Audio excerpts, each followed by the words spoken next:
And welcome everybody to the Chilly Mountain Scouting Grounds. I am Ravish, the most ravishing man on the internet.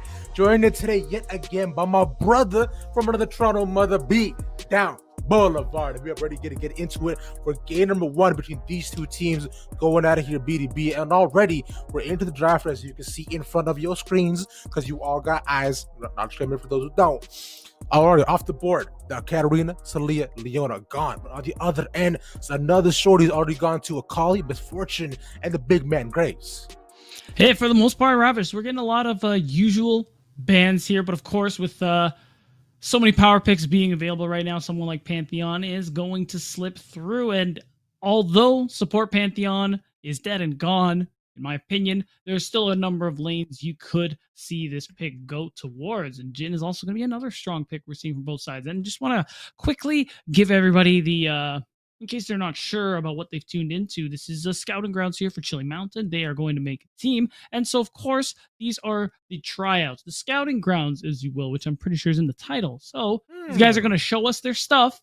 They got coaches working with them in the background. And we're going to see who makes the team in a couple days. I can't wait to see these guys' stuff here beat down. That's really what I've been amped about the whole day, though. Speaking of what things that I'm amped about is that first pick, Pantheon, across the board, joined at the side there by the Kai'Sa, matched by the Jhin Olaf on the other end. Now, let me tell you here, B, today I learned about a super secret tech, which I know nobody knows about. Yeah, I'm listening. Firstly, with that Pantheon, considering how strong lethality is, I think currently it's still definitely a triple flex, quad flex, honestly, in my opinion, still.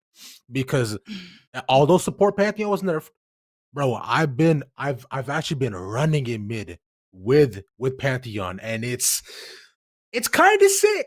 Yeah, it actually is, because now really the thing that really made support Pantheon rough was just because his E no longer blocked turret shots. But his E is still a great skirmishing ability. He's still got a lot of power in his kit. Lethality is so strong right now as it is. It's also why we're seeing Jhin come through, because of how these new item reworks have made him so much stronger. Jhin Nautilus, if this Kai'Sa gets locked down, she's not really going to be able to move anymore in lane. So that's already a lane that I suspect is going to be looking for a lot of early poke. Really good in these team fights, especially when you have Olaf, who is going to be running down the back line. Nautilus is going to make it even harder for T1 to really do anything about it. No. Next up in the overall ban phase 2, considering how much dive that I see from Team 1, I would love to see, potential disengage taken out from T1 to make sure that, Team 2 can't necessarily just completely neutralize what trying to break out themselves. Because like you were saying, with the Pantheon, the Kai'Sa, the Hecarim, it's a lot of it is going in your face and a stupid amount of single target damage. True. Now that Seraphine pick taken out too, that's a champion that I've got to say either I really want to see banned or played too often, which I'm personally surprised by, considering just how strong she is.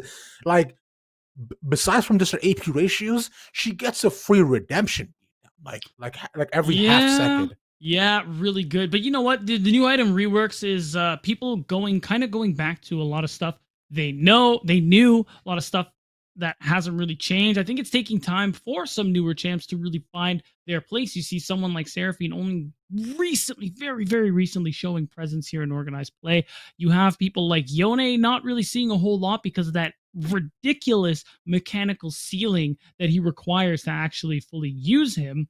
And there are some picks where it just makes sense. Anivia being exactly that one, being that champion that's been given a handful of buffs over these last few patches, is now finally strong enough to actually make a presence here. And this is great for these front-to-back team fights. I can already see it now for Team 2, no matter what their last pick is going to be, that you can just see this front-to-back. I can see it, Ravish. Look with me. Can you see it? I see it, brother. I see it. No, I feel it within me. Coursing through my veins. Yeah, exactly. And then Team 2 is looking good right now. You know what I want to see? I gotta call right now. I want to see R5 Camille.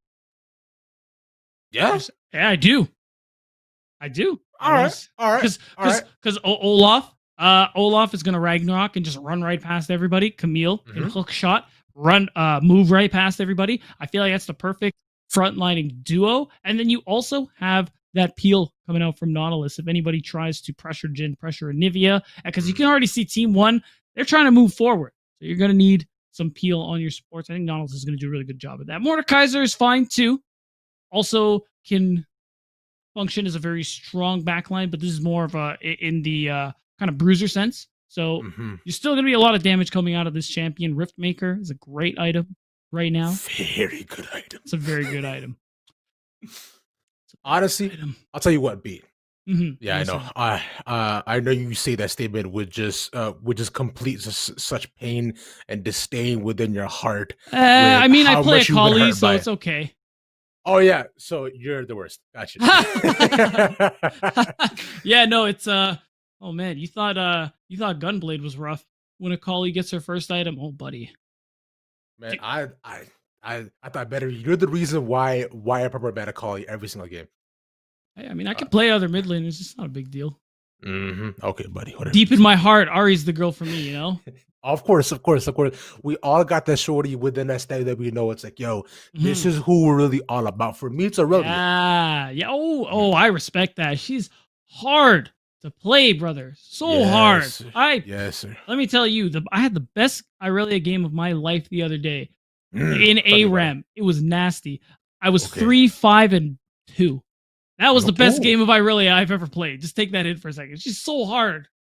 Yo, you know what, bro? I remember when I first started seeing Caps play Aurelia in the LEC, and I didn't see him miss a single perfect duelist. Like, both those blades landed every single time. Yeah. And like, seeing that got me inspired. I was like, yo, I could do this, right? Because for so long, that's what pro play does. I was like, yeah, how does Aurelia actually work? I didn't get it no. For a hot minute, I was like, oh, it's the marks you gotta try to recycle and continue on the refreshes coming in with the Qs, right? Yeah, now we got that. That's why you can just. And I didn't get how to use it also, but I was like, wait, this is actually kind of sick. Now my only problem is beatdown is how to land those E's like all the time, you know? Like I can land maybe like one or two, but then like within a game. But like it's so far, like my hook average isn't great. Like if I was playing Roadhog, you would see the stats be like 14%. Yeah, it's funny. It's funny you reference Overwatch because I really like it. Irelia to Genji, even though Genji lacks a stun, really high mechanics, has a dash that resets. You know, that's how I felt when I first played her. And I mean, Genji's really hard to play too. It took me like a really long time to actually get it down pat. I think we're going on and on, but I think the point is respect people who play Irelia. Yeah, she might abuse you in your game, but understand that champ is hard. And if you're getting wrecked, well, there's a saying for that. It's mad because bad. It literally, sir. It's just, and honestly, because we know one thing too is some people are just manufactured superiorly. That's true. Manufactured uniquely, as some might say. And if we really were to dumb it down, I think we could just say they're built different. They really are. Superiority runs through them, courses through their veins. You know, they make sure to drink their G Fuel in the mornings. Gamer juice is all they know, brother. But true, big true. Speaking of which, though, as of right now, let's go ahead and go on into what both these comps trying to bring out as you go with client draft picks and bans here beat down. If you're looking at Team 1, right, already we see all this dive, a ton of engage, and then there's that Victor, which kind of fits in. Okay, so here's the thing. Team 1, Victor certainly fits because at the end of the day, Victor wants to hang out in the back. Once he gets his empowered abilities and does more damage, he can perfectly sit back and just pelt you with an unreasonable amount of damage is how I would personally word it because he's very strong right now. And you can just do this composition. You have a lot of moving forward. This is what this composition wants to do. You have Ornn, Call of the Forge God, has all sorts of CC in his kit. You have Kaisa, who can follow up with that Killer Instinct. Pantheon, I'm not going to say anymore. We've seen Pantheon support for God knows how long. If you know, you know. And even the likes of Hecarim. But here's the thing. Olaf is quite strong early, historically. So I imagine Team 2, a lot of this is going to hinge on their early game. If Olaf can get a read on what this Hecarim is doing, and actually catch him out and land those undertows, that could easily set this farming jungler behind. And when the Hecarim falls behind like that, especially to someone like Olaf, it's pretty much GG well played. You also have someone in Jhin who is also strong early. So I imagine both this Olaf and Jhin are going to be crucial in transitioning Team 2 into this mid to late game, because then that's when Anivia, that's when Mordekaiser are going to start to do a lot of their work. And Nautilus, Robert, she's good start to finish. This is this is not a fun time right now if you are looking at it, right? Because if with all these picks, if they're able to actually get up, go ahead, get off the ground here, beat down. The way I'm looking at it, I'm terrified. Especially if I'm looking at the Ornn right now too. Like when the Ornn Mordekaiser matchup, in the beginning, it's a skill matchup. In reality, it really and truly is, right? If you play as the Ornn, you play it safe, you play it back, you're perfectly fine. But the main reason you pick that Mord is to make sure he cannot get the second proc off that horn. Nobody's being called today. He's gonna be the boy who cried. He's gonna be the boy who cried lamb, bro. Because at this point, there's gonna be no second coming of that wolf, you know? No, absolutely not. And that is a really good point as well. Yeah, you can tell not only is this Mordekaiser there to lane bully, but also serve that same function in those team fights, kind of nullify one of the big bits of CC the Team 1 have. Could even when contesting for objectives, really common strat. You just send a jungler to the death realm. Well, guess what? You can't smite anymore. That's an easy steal coming through from Olaf. And speaking of objectives too, Team 2, because Olaf is stronger in this early game, another reason I imagine we're going to see Doubtful, who's going to be playing the Olaf, spend a lot of time in that bottom side of the map, is because if you, A, you help your bot lane, Jhin will get very strong. B, that bot prio makes it easier for you to pick up these early drakes. Whereas if you have Olaf, you have to get them. It's not even like I see Olaf's give up those first drakes when he's a champ who could solo it at like level 3, and it's just like, what happened? What happened? Why did you pick Olaf? They just AFK farm for like 30 minutes. Like, listen, dog, I know he clears fast. That's not how that works. Questions remain to be unseen and unknown here, be done. Let's see if Olaf can actually step up to the plate, do his thing, or will the boys in Team 1 on the blue side bring it out to make sure he can do none of which? Well, all this and more coming right back at you right here on Chilly Mountain.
And welcome back, everybody, to the game here, broskies. We're already about ready to get into this. Should be an absolutely fantastic and exciting one of the game number one between Team 1 and Team number 2.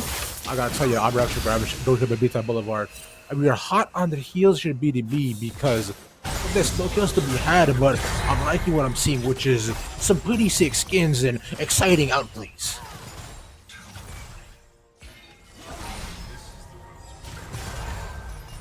As we are about ready to go about into it here, unfortunately we have lost beatdown for just a second.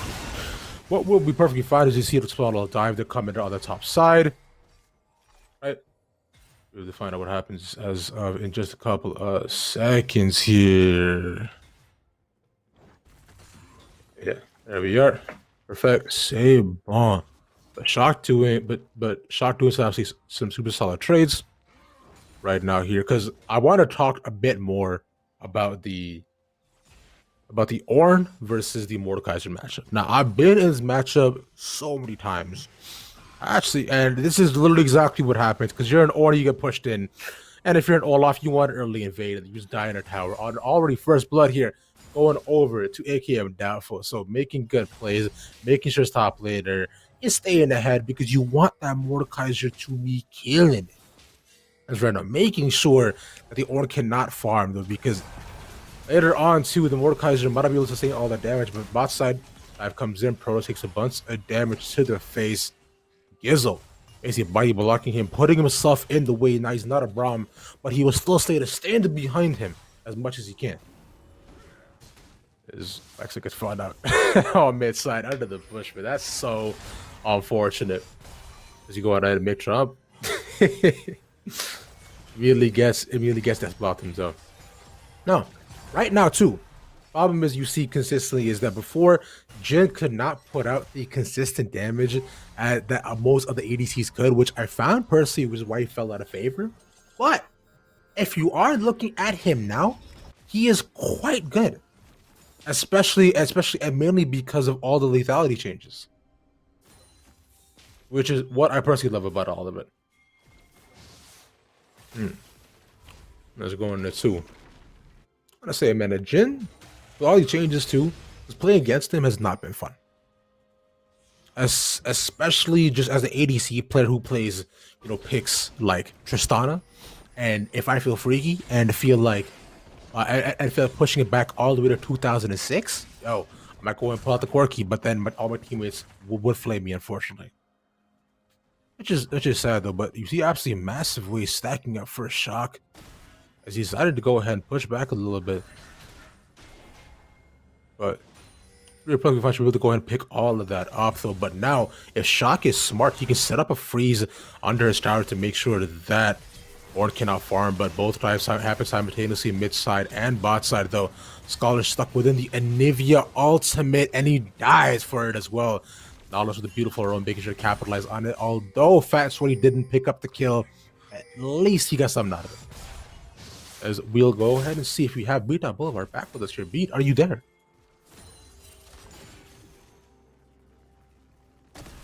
No worries. You know how it be. Anyway, so we're in the game. I'm just catching up by listening to what you said and looking at what's going on. All right, I see Olaf topside not getting dragon number 1. I am already unhappy, Ravish. I'm going to be real with you. Although he's picked up a kill for himself, Nautilus also has a kill, so not the hottest start here for the red team, especially losing out on the first dragon like that. It's kind of no bueno, but it's okay. Because I mean, but he did manage to go ahead, get a dive top side, pushing the Ornn. Now Ornn is already 30 CS down, right? But you are correct though. Like you're correct in a sense that like I don't see how he's not able to have a lot more pressure on the map. But speaking of pressure, already dive top side, Protoss gets taken down. 1-for-1 trade coming in for the side of the Pantheon, and even always early game is there too, but he's taking too many tower shots here. But at the end of it, make trouble, pick up the last one. It's a double kill for the Nautilus, who's pretty much on a killing spree at this point here, beatdown. I feel so bad for Protoss, bro. He didn't get any of that. Meanwhile, McTrump at least managed to get one, so even trade bot side. Yeah, a little mistimed on the dive, but it ends up working out for them in the end here. And blue team managed to pick up a nice set of kills in the bot lane. But the thing I really want to talk about is how we're seeing that bit of vertical jungling go on here. You know, Olaf takes the entire top side of the map. Hecarim takes the entire bottom side of the map. But this isn't really how the Team 2's composition actually wants to be playing here. Yeah, really got the Rift Herald, which is nice. But overall, you don't want to let this Jhin fall behind, miss waves, miss XP, and all of that. And really spending all this time topside, yeah, getting shocked is nice too, but there isn't a whole lot of merit to setting this Ornn behind. At the end of the day, as long as he's getting his experience, he's getting those levels, he's going to be extremely useful to his team. And of course, if he can get those Call of the Forge Gods out, they're going to be super helpful.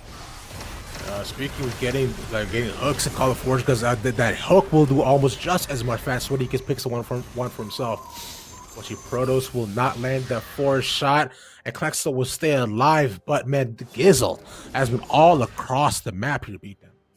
Yeah, that is a good pickup, especially going into Fat and Sweaty. On this Anivia, one of those champs we talked about are going to be more impactful later in the game here for Team 2.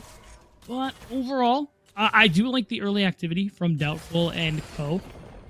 But we're going to have to see a little bit more. Again, objective control is going to be really important because right now, for the most part, always early game on this Hecarim has been able to farm rather freely. He hasn't been having a whole lot of trouble here. Picking up that second Scuttle Crab is farming away.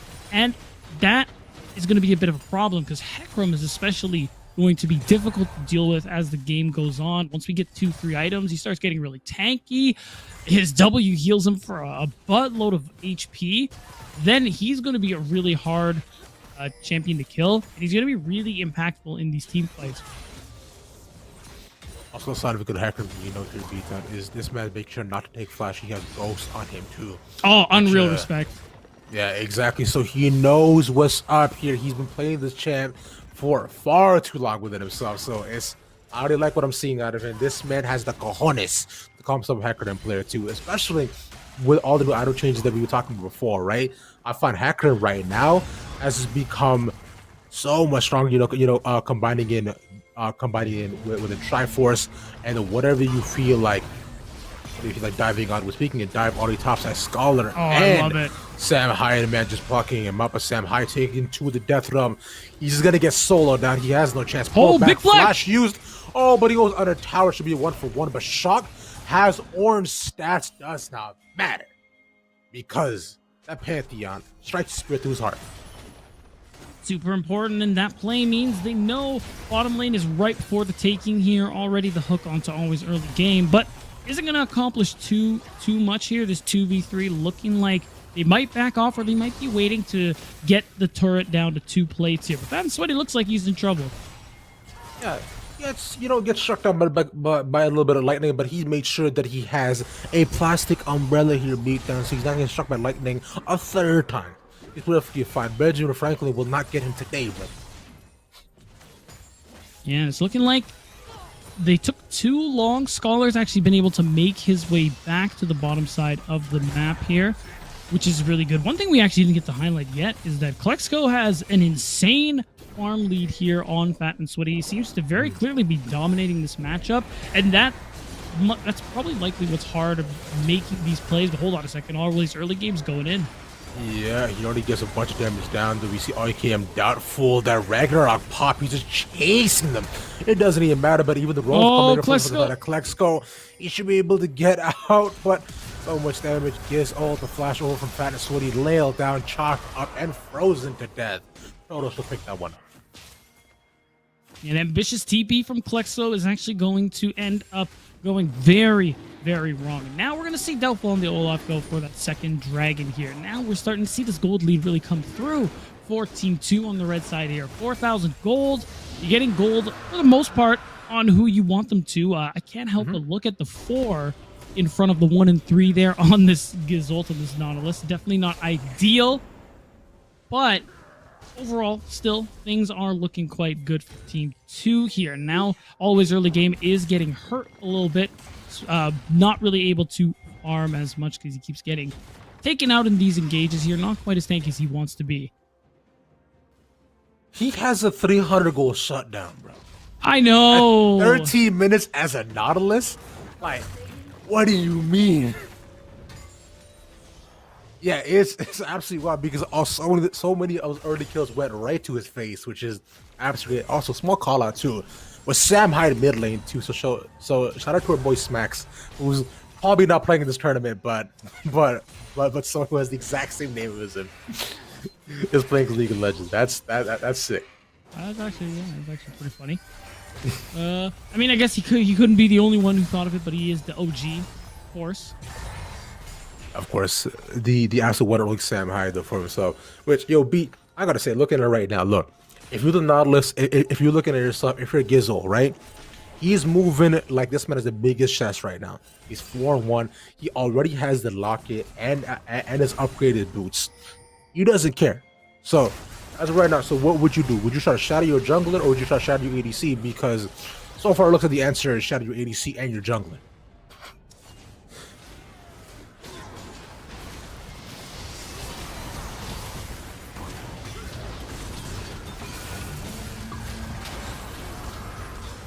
Yeah, but as of right now here, Far's already going down here. Double kill coming up from the side of the shot.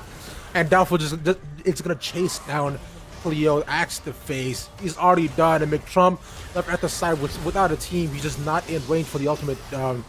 Honestly, Dynasty Tower trying to chase down McTrump, but the shock is coming right for him. A couple more autos should be able to do it, but can he land the pull?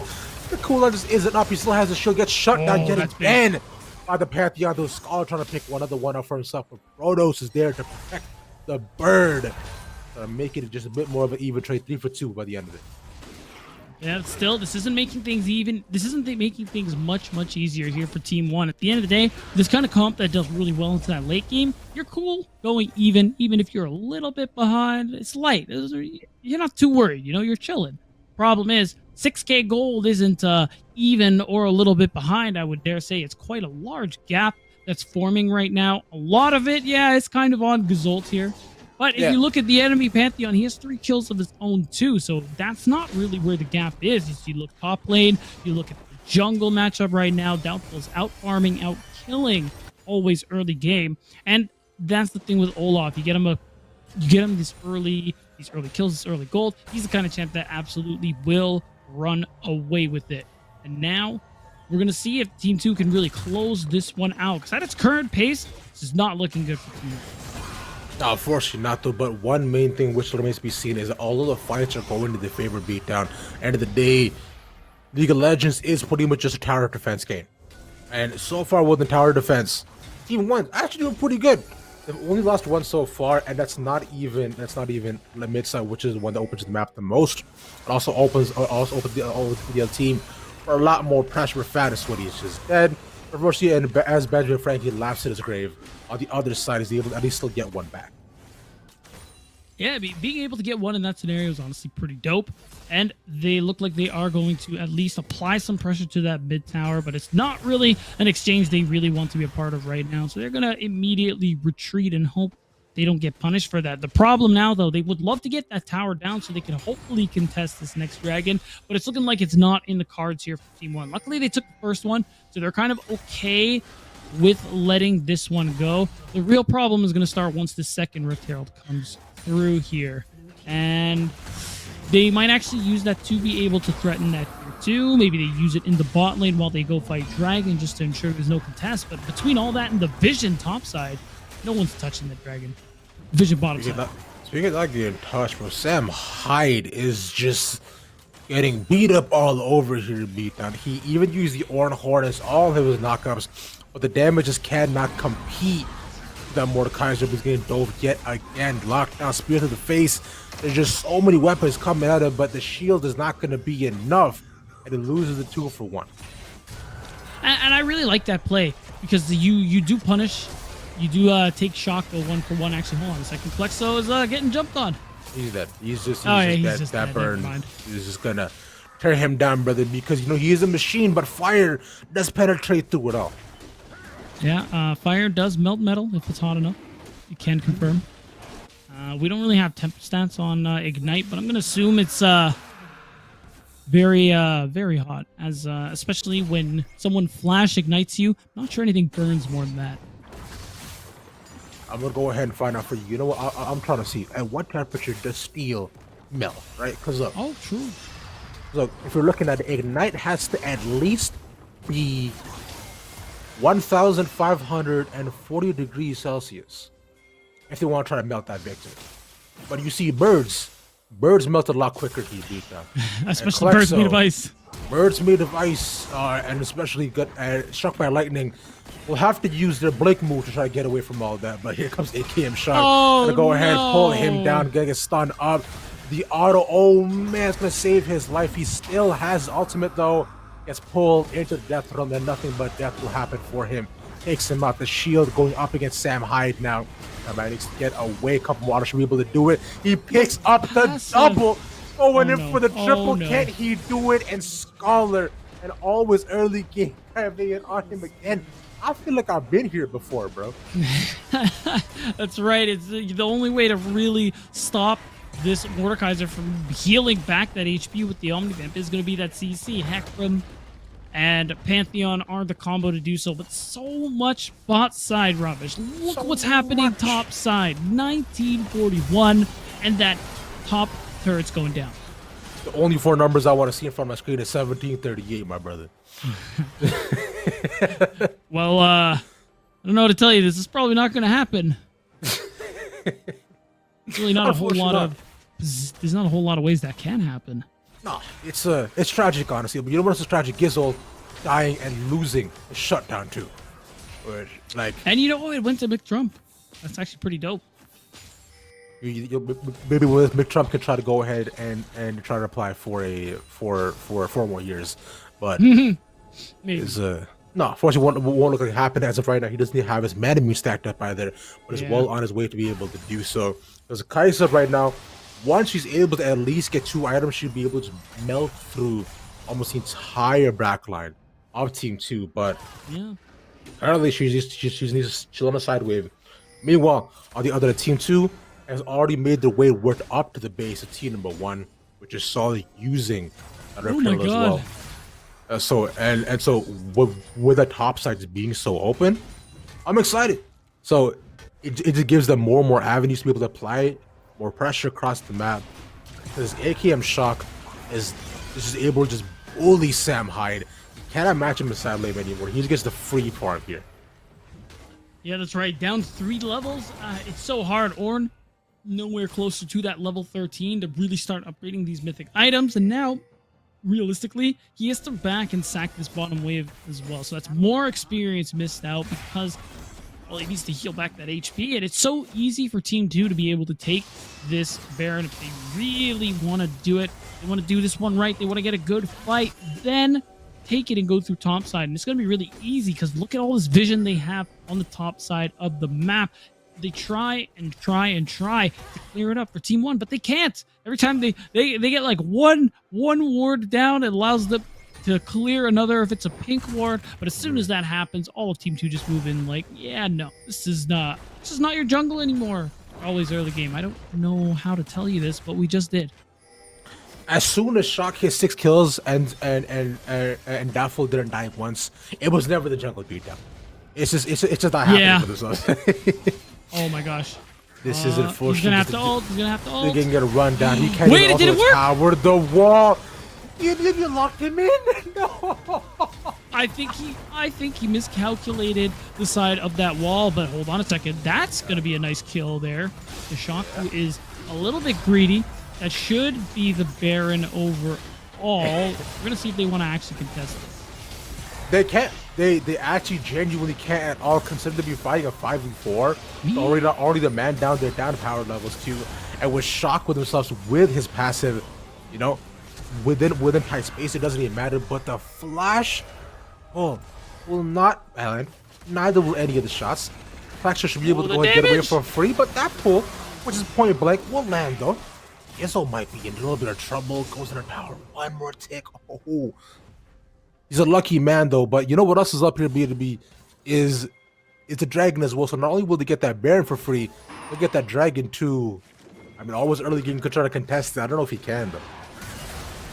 It's going to be tough. They'd have to go pretty much right now. But Onslaught of Shadows isn't actually there, so he doesn't have that way to get into the pit. Scholar, although he was kind of close, isn't going to be able to get that steal off.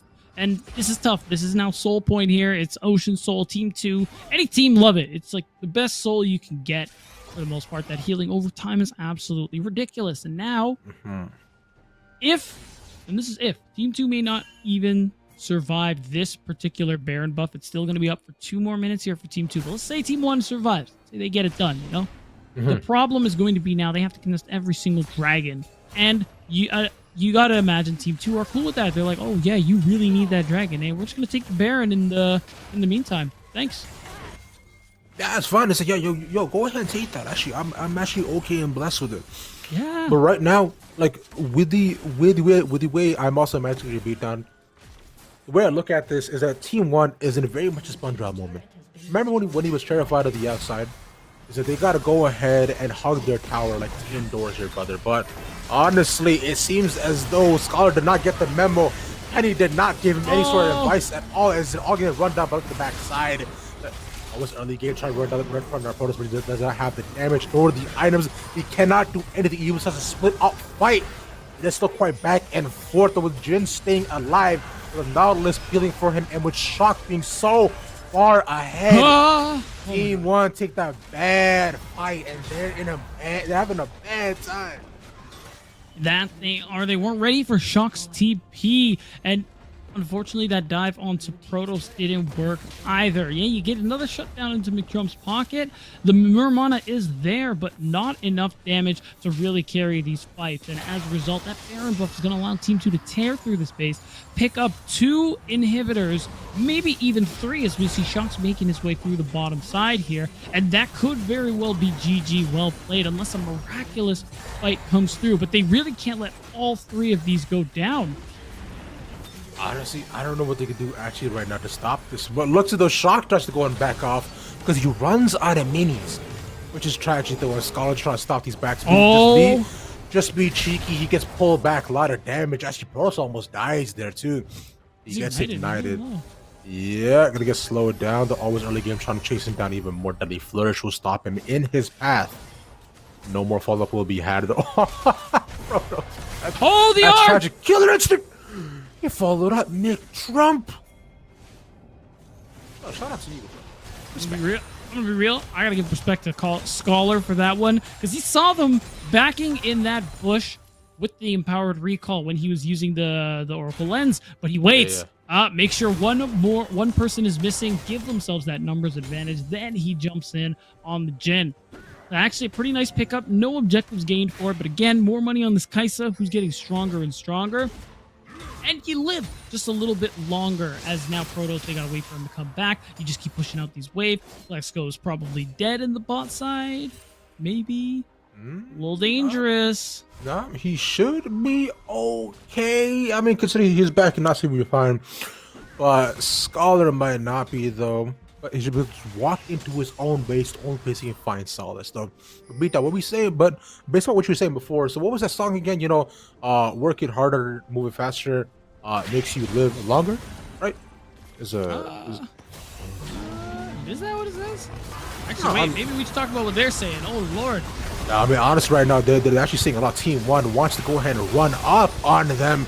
But it's like they actually just don't have the bravado, the gravitas to be able to do so. They cannot back up what they're saying. The men didn't come through. It was all cap at this point, but they might be able to pull out the cavalry at this point because it looks as though everybody's hopping with the fence here, beat down. But it's just not enough. Not enough people reached. Double kills across the board. Team 2 clean up. And this is definitely this could also be the game because it's an ace. All these super minions for them. Team 2 for domination beginning all the way to the end here, man. I love it. That's all. 11,000 gold lead going to turn into a relatively quick victory here from start to finish. Like you said, Ravish Team 2 seemed like they were in control. Getting Shock ahead seems to have certainly been the play for this team, as Shock was super influential across the entire map. And between him and Doubtful, they picked up leads that Team 1 just were never able to catch up to. Especially, it's unfortunate for Always early game. Couldn't quite find the follow-up he was looking for. Some plays were mistimed. Some was just will seem to be split decision making here. Does end this one 0-6-4. It's a little rough. Yeah, just a little bit of a bad time, unfortunately. But you know what? For now, we'll go ahead and transition back to it. Because look, the way I'm looking at it, like you mentioned, that early game dominated by the Olaf. Although he couldn't get the first dragon, he did just pick up just freebies all across the map. And like you mentioned with Shock, he was just in a better matchup, right? Mordekaiser against the Ornn. That is the hardest count. That is absolutely one of the hardest counter you try to go and face up into. And playing it back against safely under tower was not going to cut it at all for them. So tragedy strikes, but with that team 2, we'll be going ahead and moving on in the bracket. So I like what I'm seeing already. And we'll see if they can already get more from the substitute beatdown as you try to go ahead and load up into the next lobby. With that being said, do not go anywhere. We'll be right back right here for Chilly Mountain with game number 2 of the Scouting Grounds.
And welcome back, everybody, to game number 2 for the Chilly Mountain Coaches Grounds. I'm Ravis, joined here today as well by Beatdown Boulevard, and we're about already in here for Team 3 versus Team 4 BDB. And I gotta say, looking back at the previous game that we saw, although the two are not correlated in the slightest sense, I liked what I saw. Yeah, I gotta agree with you more. Again, Chilly Mountain, in case you're just joining us, running the scouting grounds because they are looking for players for the team that they are trying to start here. So all these players who signed up, who are showing up on the day here, are going to show us what they got in hopes that they can get picked up for the squad, and that's what we find out in a couple days' time. And now we're in pro draft. We're starting to see how things solidify. This time around, it's all new players from game 1. If you're still with us here, so we're just going to see what these new, fresh set of players are going to give us.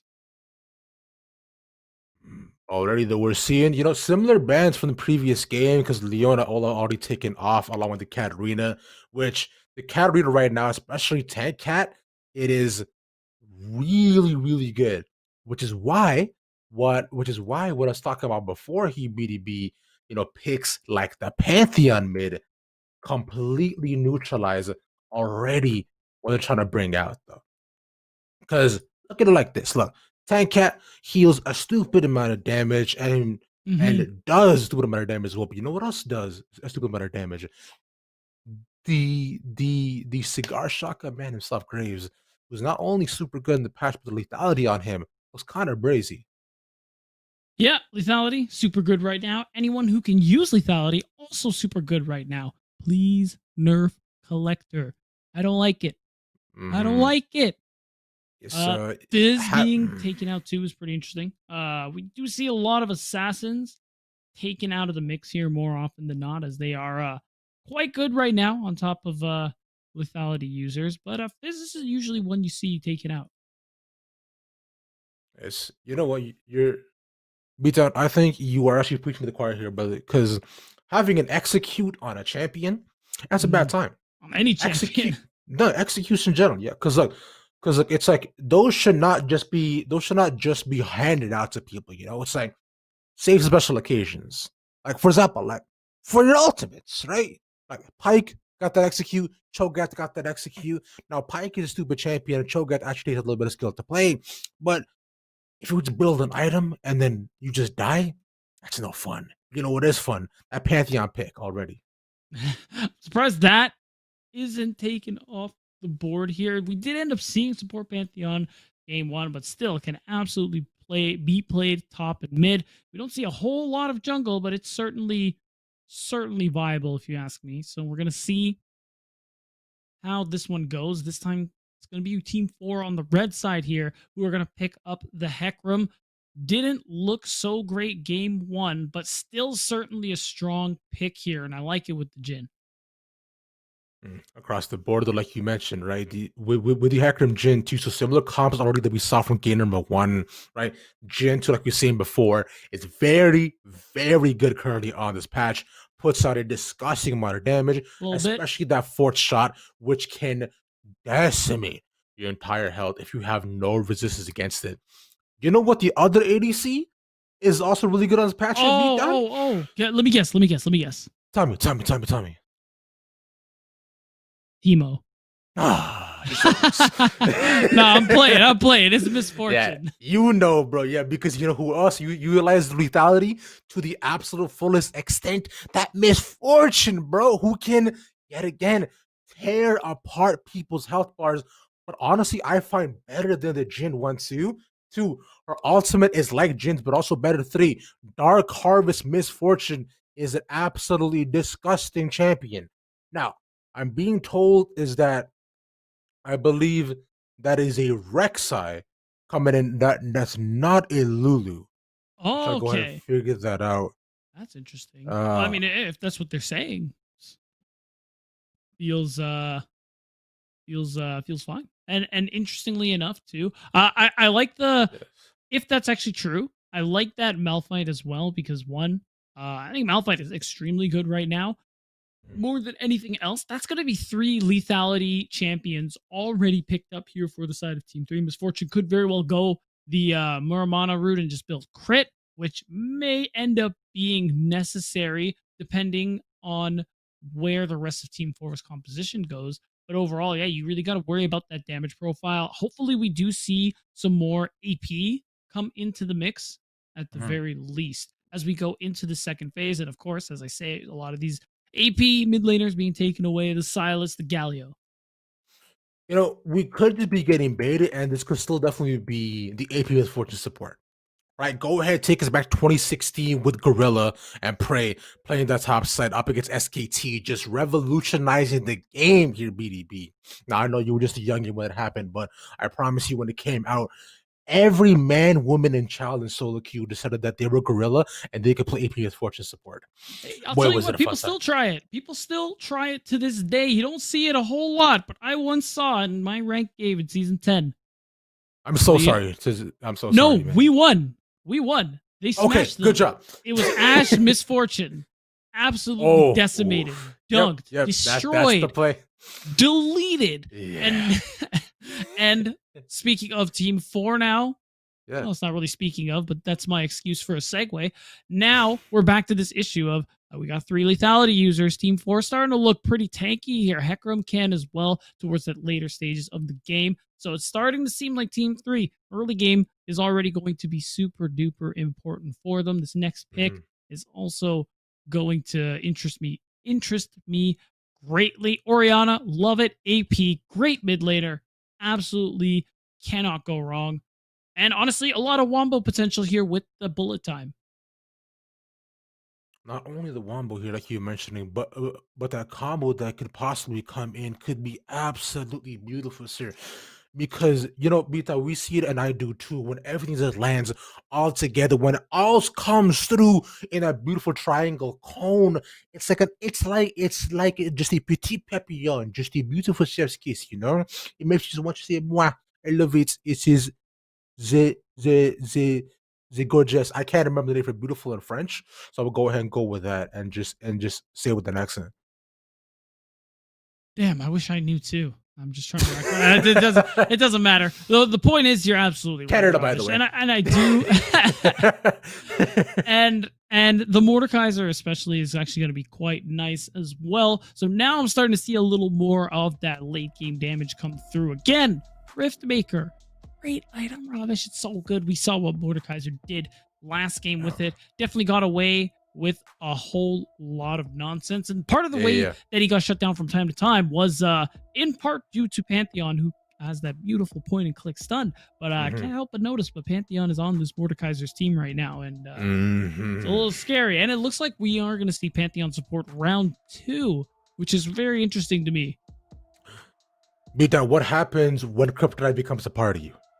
Right, what happens when all your weaknesses go ahead and become and turn onto your side here, BDB? That means you become absolutely unstoppable. Now, although Mordekaiser doesn't have the overall aspect of the matchup as Malphite, though, he still can exponentially bully him because of the disgusting amount of AP damage he brings into it. Now, Malphite, assumably, will probably go Comet, so at least he can try to win out in the early game here. But problem is, yet again, even if trying to max the W, to duel the Mordekaiser, at least we should get to about level 6, is usually the play, but that cannot happen because of the passive. Any sort of close range fight for the Mordekaiser just gets immediately nullified for anybody who wants to get close to him, which makes the passive so strong. Like we saw before too, in that Riftmaker wipes away everybody's health. It's like a ticking bomb. It's the ground is on fire and you don't got shoes.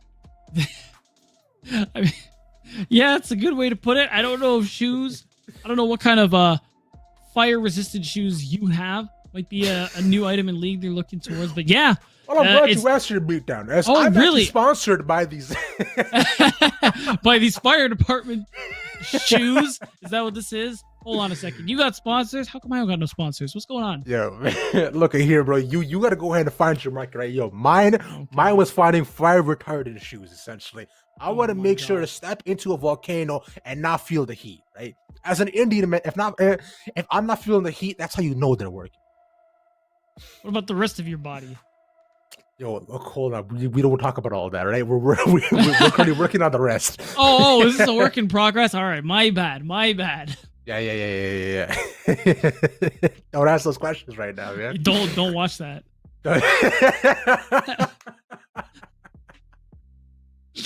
Asking all these questions right now, yo, chill. Yeah, my bad. I'm too loud. Yeah. Too loud It's right all now. good. I'm too loud It's right all now. good. It's all good. Chill. This guy's asking for my govy, but going past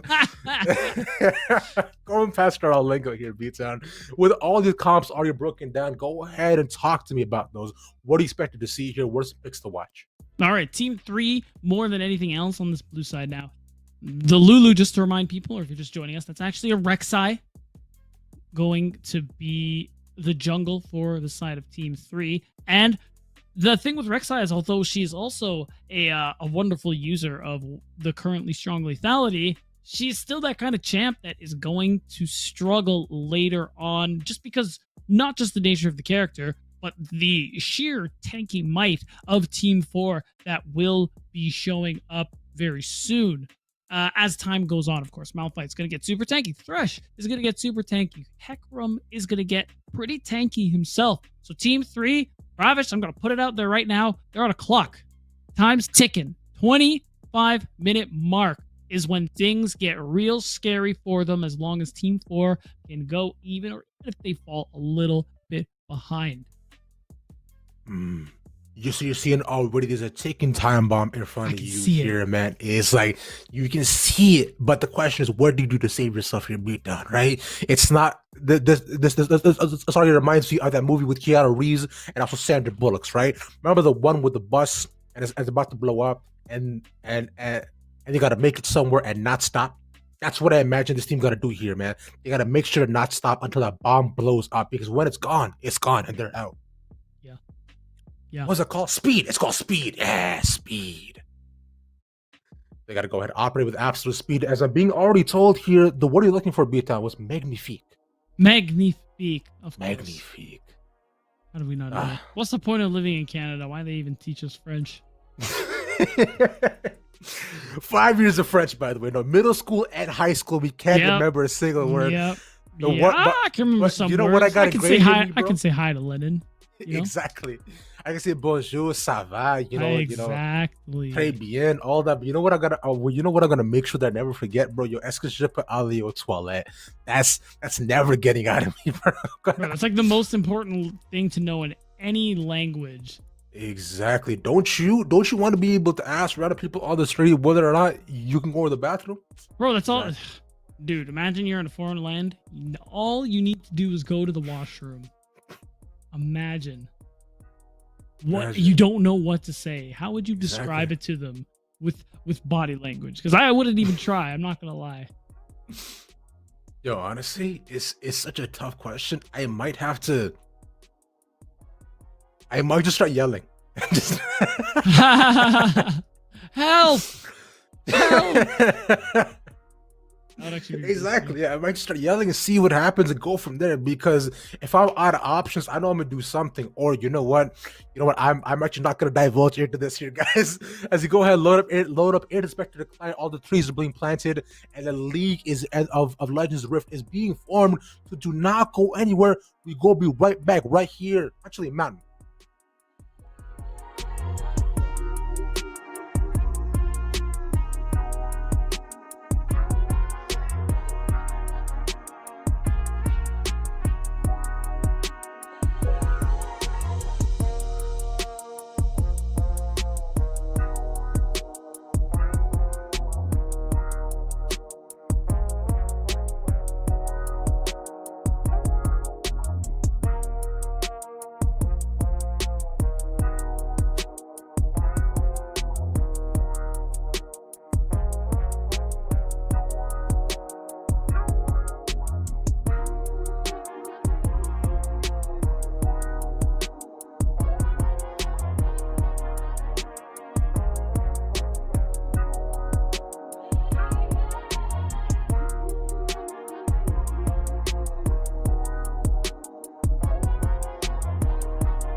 And welcome back, everybody, to game number 2 for Chilly Mountain Scouting Grounds. Day 1 of it, actually. More games tomorrow. I'm Ravish on here today yet again. My beat down Boulevard. Now, BDB, we were talking about before about how much we're excited for these compositions and how it emulates the movie Speed so much, which I know you probably haven't seen. Is the movie Speed the one where the bus can't go slower than 50 miles an hour or it explodes? Yes. Oh, I mean, I do. So you're describing Red Side's comp with that. That's what I'm getting here. Exactly. Yeah, we were talking about that ticking time bomb, right? I like it. Oh yeah. Okay, true. I thought the reference was because they got some really fast boys on this team. I mean, Victor gets really fast with Phase Rush. Jin gets the speed boost whenever he crits. Hecarim, need I say more? Malphite, same thing. Exactly. Now, Rek'Sai 2, though, is one pick I did want to go ahead and bring up a little bit, because that's one that I've actually haven't seen in quite some time. And within these new changes, I'm actually not too sure how great she is, I'll be honest with you, because if I look at it, Rek'Sai honestly meant to be like a fantastic early game jungler, right?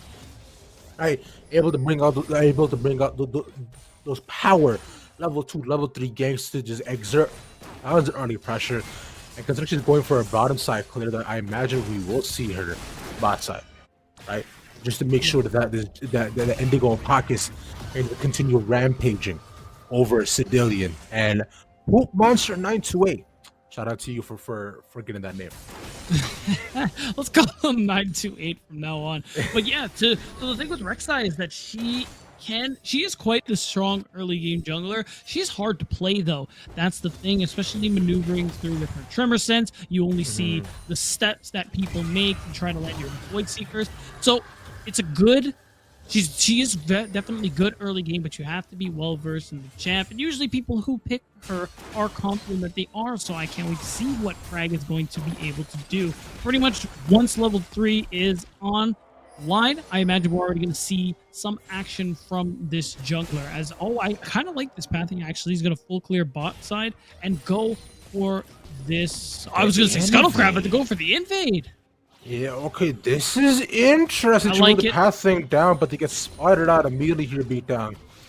And they decide not to go through with it. A respectable play, though. What's respectable is that Sandillion decides to go for the common instead of the Dark Harvest. So, like, I like it.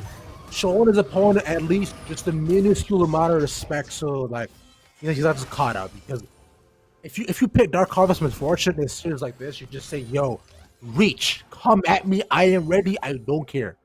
See, the thing is, when you have a Pantheon support, that's the exact message I'm getting here. So I am surprised to see the Comet is becoming more popular than Misfortune. I'm gonna be honest, I don't know why. I think Dark Harvest is just the better keystone in this regard. Agree. Yeah, but I mean, here we are. Probably going to be a little more focused on the poke, I suppose, but overall, still going to be a strong pick here. Still going to build that lethality. But here comes Frank. Silver Dream is just dead. He's going to go faster. My PhD in top lane. One more decimates needed, but takes him down with the passive. That's fresh blood going over the Mordekaiser.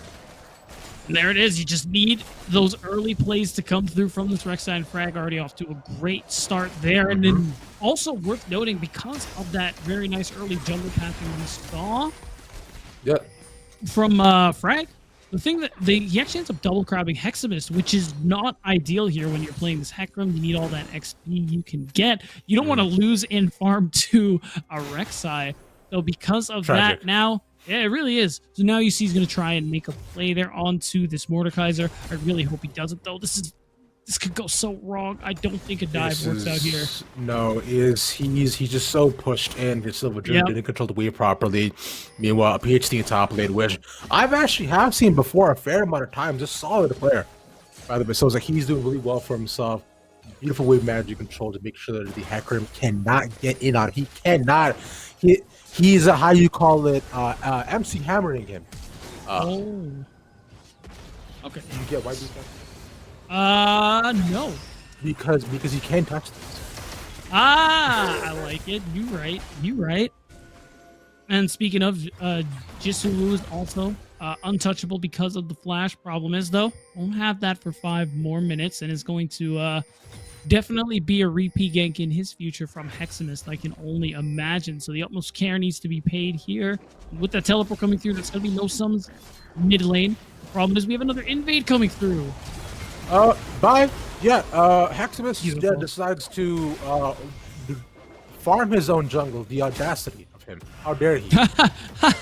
Yeah, playing a farming jungle like that, it really doesn't feel good to have you contested at all your camps. And there it is, dragon up, and that's going to be free for Frag, who still has a farm lead. Got more assist gold for that kill, and is going to pick up that first dragon, much like early junglers should. And with that Serena Dirk, this Rek'Sai is already going to be hitting really hard, Ravish. So you got to imagine that some pretty choice dives are going to come through. I can already see it top side here. Silver Dreams sitting on a pretty big wave. Maybe Frag is just going to go back, farming a little bit, make his way around to come mid lane. He's got a lot of options right now with how strong he's become.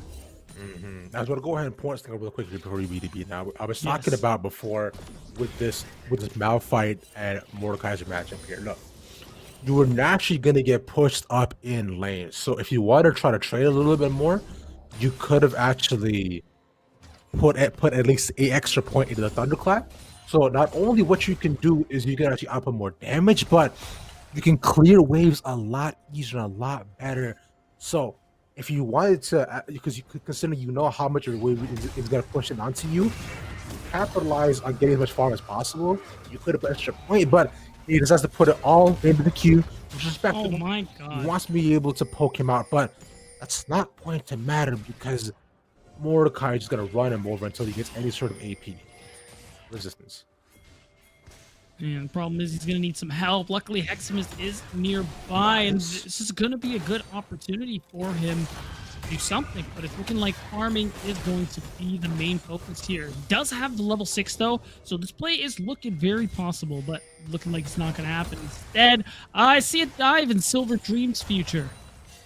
I do as well here, B-Town, but Silver Dream decides that, you know what, my brother, I want to go ahead and stay alive for this reality as he just goes ahead and walks away. So shout out to him for actually catching that out and choosing a respectable play too, because you saw Heximus was there, but they know they cannot take 2v2 as they are right now because he got double crabbed. He's not necessarily down in farm, but just PhD top lane is just in a better state in general. Silver Dream is actually still opting to go for the Sunfire build early on, not getting the Aegis early.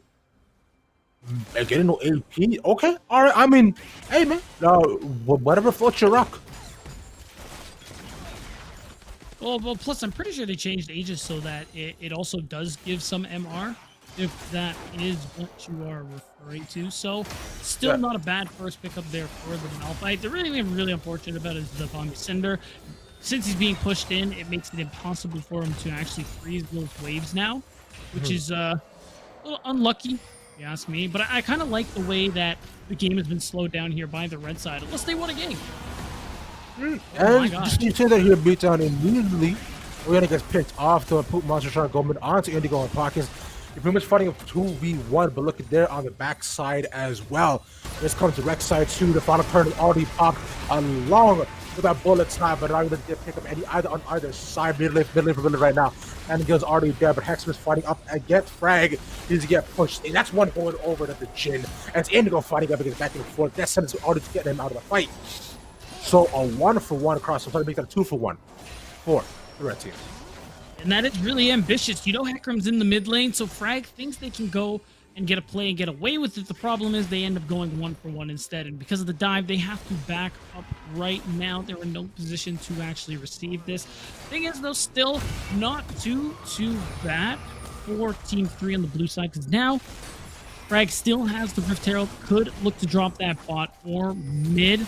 Maybe you want to get some turret plate gold onto the Twitch Fortune. Probably going to be a pretty ideal play here. So already, if I'm looking at it, right, because going back to the previous fight, the roams from both the mid laners too, unfortunately, that could have gone very, very differently. And if Jisoo didn't get caught up, man, right, because Orianna was pushed up just a little bit in lane too, and Xmas is able to actually at least get one on the board too. Because we're talking about it, you need to try to make more plays. You need to try to get more so on the board, considering you got double crab. And as you all know, whoever controls the crabs controls the jungle should be there. It does make it a lot easier to get control of vision over that river here. And yeah, the fact is, Xmas was missing most of them up until now. Still keeping up in farm, kind of to your point earlier. It's just that, yeah, like he's kind of behind when it comes to tempo. Lost the first dragon, lost the first herald. Is going to clear bottom in time for this next dragon, which is going to be really useful here, but we might see a play coming on to Indigo. Indigo already flashes out. The poop monster might be engaged upon. Pockets looking to try to at least grab him out. Nice. He really nails him. He's in the middle of a 3, and poop monster is dead. That is a good play. You can't underestimate how fast Heximus can get to a fight on this Hecarim. And there it is. Although it hasn't fully finished clearing bonsai, that's going to be a dragon in favor here for Team 4. And now we're starting to see Heximus come online here. Frag isn't interested in contesting that dragon, really. Instead, they're looking like they want to get rid of this top tier 1 tower. You can see it's only on 3 plates. One more and that Red Herald will take it down.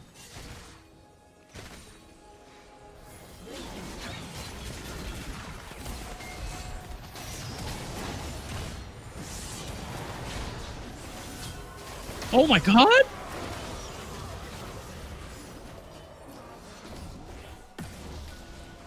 Oh.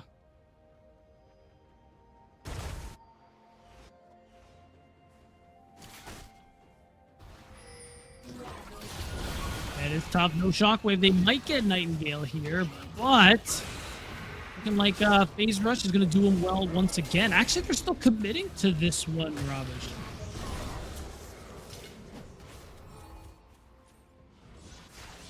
Seems we maybe have lost Ravish, so we're just gonna keep on moving till we get back here. Looking like Silver Dream's a lot of Silver Dream.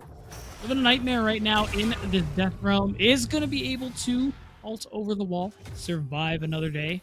But again, a super hard engaging ult like the Unstoppable Force, usually something you don't want to consistently keep on using to just save your own life. You usually want to use that to start fights, but so far Silver Dream hasn't come near any of them.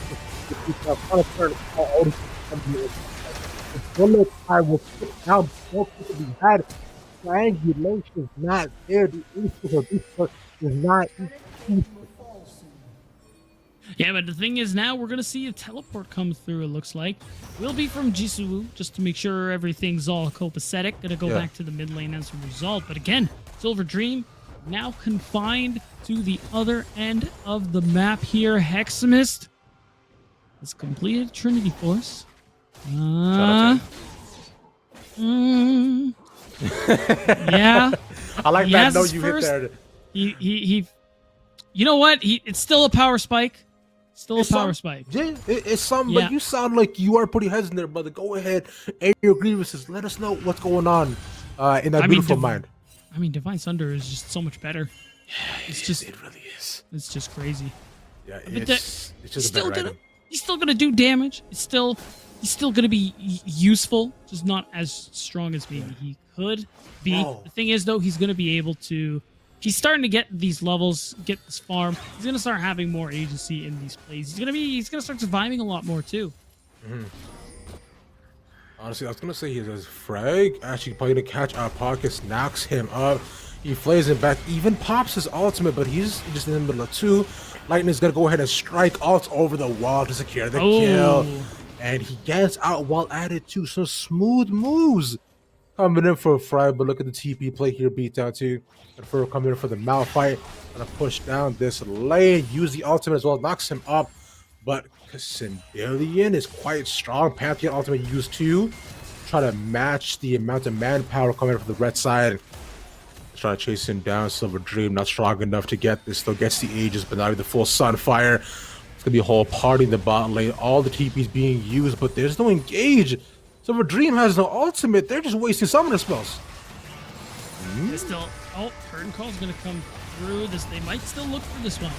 They're fine. The PhD in top lane is still gonna just get like stunned up into tower. Takes all the shots. Nothing out of all of that. It's just all right. You know what? I respect it.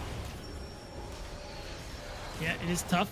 With the low HP bars, everyone on Team 3 are going to have to walk away right now. Jisoo, though, might not get the chance. Will narrowly dodge the death sentence, which will literally been just that. But it's still unfortunate here because everyone from Team 3 were on bot side. No one's there to really punish on the other side of the map for the fact that we saw the members of Team 4 stack themselves there. So now they're going to recall. But lucky for them, they actually get... there's actually not the greatest reset timer coming through here from Team 4 because now Team 3 is going to be able to actually set up some vision in and around the jungle, maybe even continue placing some deep wards here. They might actually get Pockets. Pockets has to go ahead and back off too because you see Hacksmith at the backside supporting his support as I like that. But yeah, that's that too. You also see the Dragon's also up at 7 seconds.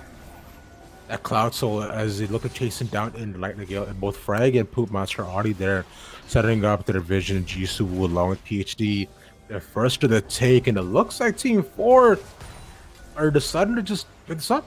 Okay, they don't want it. No, I'm pretty sure they want it. They have a lot of hard engage ready to go. Unstoppable Force. They still have Thresh with them. They're just missing the onslaught of Shadows here.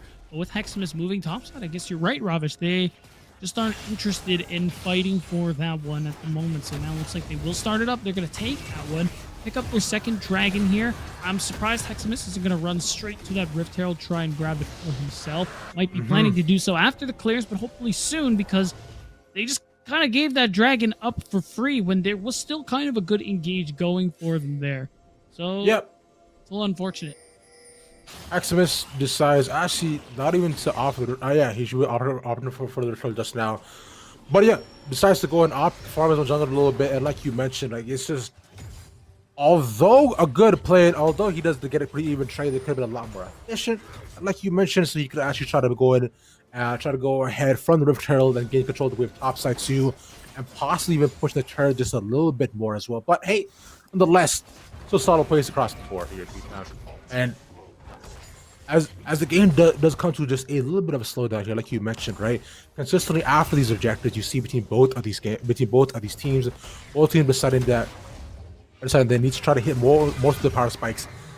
Because although even with these beefy tank lines, so many of them, they're just all playing so safe, especially Team 4. Yeah, at this point, it is tough. We're going to see Silver Dream once again forced to back by the hands of PhD in top lane, who's been having a pretty good time in this matchup. Up 40 CS, up a kill. He's getting stronger and stronger as time goes on, Ravage. And now with nothing to play for, looking like both of these guys just kind of want to farm things out. The problem is with Frag, though, because again, on a clock, we're 7 minutes away from the timer I spoke of, but time might run out for Jisoo. Oh, okay. Jisoo just steals that away from 928. Decided not to give him any leeway at all as of right now. So that's just the free pick for them. So shout out to them for capitalizing on that. That set has landed, and there's the box too. Who wants already locked on it? Here's the final curtain call. That bullet time going to go on and land, but not just catch anybody out. Silver Dream, they're coming up for the engage. Sicilian, that set is not going to land. He slows him down, but the flash in the Q and the laser coming in from Nightingale will pick up another, making a 2-for-1 at the end of it. As Victor's starting to get strong here. You can see it in how Nightingale, just the damage that he is outputting. And with the gold state being not quite even, but only 1,000 ahead, which is honestly pretty negligible. And again, looking back at these comps, this is what Red Side are doing. They're just trying to play, trying to go for trades, trying to keep the gold as even as they can because they will outscale and they have the better team fighting comp more than anything else here. And this is tough because Frag, again, running out of time here on this Rek'Sai, has a lot of lethality going, but it's going to become less and less effective. So before time runs out, you got to imagine Frag sweating a little bit to start trying to make plays. But where, with all these waves shoved in, Frag is just kind of farming out the jungle, which isn't necessarily all Rek'Sai should be doing. Yeah. It's a tough time right now if you're looking across the board, right? Because even look at the vision control too, it is still very much in red side's favor as well, especially the top side, center mainly around the bear near the river too, and bot side. Although they do have a couple of wards here and there, the waves are still very much now pushing in red side's favor. Does yet again, you see team number 3 trying to make a play. They get mid as we just devolve back down to NA rank here. Beat down Rift Herald summon that they pick up before should knock down this mid tier 1. Yeah, first charge won't do it, but it's going to get it hella low and ready for the team to take down. Frag, though, a little bit of a 1v1 that unfortunately doesn't end up winning. That armor is good. They're going to make that lethality feel a lot less useful here. We might see a big play coming here. Yeah, both teams just centered around back and forth through what I like to call, as you know, here in B-Town, as they both just moving in, looking for some sort of engage. You know what? Actually, it doesn't even happen. Because I was thinking that they might do the overall dance to death to see and prod at who engages first. But hey, everybody just decides to back off peacefully, go for the reset. Because as you see here, B2B, in 50 seconds, that X Drake will be up, and that could be a potential slow point for 3. Well, first, can I just say, who will play the Dance of Death is not a game Blue Side want to play right now. I'm looking at Malphite. I'm looking at Hecarim. I really hope that's not what's going through their minds here, because they're like, oh, yeah? Oh, word? Oh, you want to know who's going to start this? All right. Your reach. Already any of these days. They ain't trying to fight front to back. Problem is, we're getting to that point where that's all that's going to be available to them here. PhD in top lane. They actually have a dragon lead and he has TP, so I'm surprised they haven't sent him to the top side to catch the wave that's just about crashing under tower there. Instead, looks like they want him here ready to fight for this upcoming dragon. And here it is. It looks like we have a fight in the river going on, but Team 3 can't. There's no way. There's so much vision. And you don't want to fight in this little tiny area against that comp. No, you do not at all. They're so clumped up. But that sentence already landed. Look at that. Your Jin on the backside, trying to get as much as he can. The final current call lands, but not able to do Tamba PhD in top lane. Just stuck in between the storm, up against that Victor. Let's hope that he is dead. Bullet top already popped. But Silver Dream knocks up Misfortune. They go and take the dragon. It's 2-for-1 so far as they're fighting it back and forth. They're 1-for-1, but Kansas wants to make it more. He needs more. He wants more. He desires more, but he doesn't get more, though.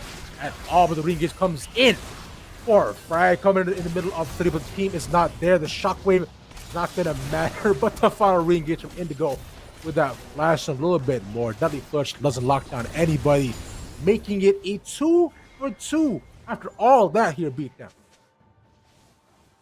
And it was a bloody one at that, but Team 4 are going to be the ones to walk away with that and the dragon. And in doing so, have actually narrowed their gold just a little bit more. And you know what, Ravish?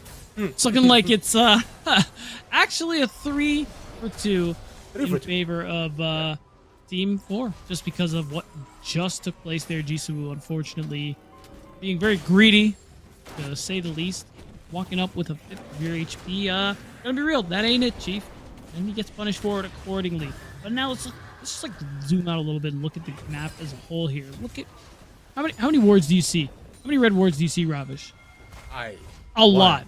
That's the question. Okay. Don't worry. I don't need you to start counting them. But my point is, like, you had to start counting them here. They got them all over the map. They have these Jin traps all over the place, and it's so hard to face check here. Because even someone like 928, who yeah, sure, Pantheon support, but isn't that tanky when his Shield of Aegis isn't actually up? So it's really, you kind of lack a bit of a front line here. Yeah, you kind of have PhD in top lane, who is tanky-ish, has Riftmaker, has Demonic Embrace, so it does have that extra HP going for him, but it's tough out there for Team 3's composition, Ravish, because they don't want to be face-checking with how much vision they lack. It's a hard dog life for them. It really is. Yeah, I gotta say, I really like the original version of Hard Out Life, because I remember when I first heard it, it was, I think it was in Austin Powers. Yeah, me too. Heard that song. Yeah. It was such a good song. And then I heard Jay-Z's version of it too, which absolutely slapped. But you know what else slaps? Like There's Pantheon, which decides to go for the engage and says, "Nah, I'm good. My bad. I didn't mean it." Psych. Certainly a wrong neighborhood moment. Yeah. Yeah. In between the tier 1 and tier 2 towers, and that's a pretty big semi-global ultimate out of the way here for the next little bit. Not only that, now as they're on the retreat, this is what Team 4's comp loves. Like, yeah, you want to walk backwards? That's great. We want to walk forward. So please continue to give us all this space as they are just starting to poke, just waiting for someone to be in the wrong position. If somebody steps a millimeter out of position, Robert, dead. Family's dead. Their entire line is decimated by this. That's kind of dark, bro. That's terrifying, fam. But you know who else might get decimated here? It's Silver Dream, but PhD in top lane lands the shield. Meanwhile, the fight is happening on the other side. With the top laner not being there, who will protect Yusu Wu, who misses the shockwave, unfortunately. That ball in front of nobody and catches nothing. The re-engage battle just happens as of yet, as they're all looking to get pushed down here, beat down. I don't know what more they can do, because looking at Team 3, they're looking desperate. They're looking isolated, and Jisoo Silver Dream as Jisoo, and yo, come where your grandma stay. Let me go and find her right now. We're going to go find out that right now here, and Fred, I guess, asks the same question right back at him here. You're the wrong neighborhood here, cuz, but it don't matter. So at the end of the day, it's a 2-for-1 coming in for Team 4. And the problem is now it's still, it's like you said, it's a 2-for-1, excuse me. Team 4 certainly in control of this game. Heximus, of course, taking his birthright, which is Frag's jungle. Although Frag is gonna smite for one of the camps, which I can't express how much respect I have for that. But his birthright.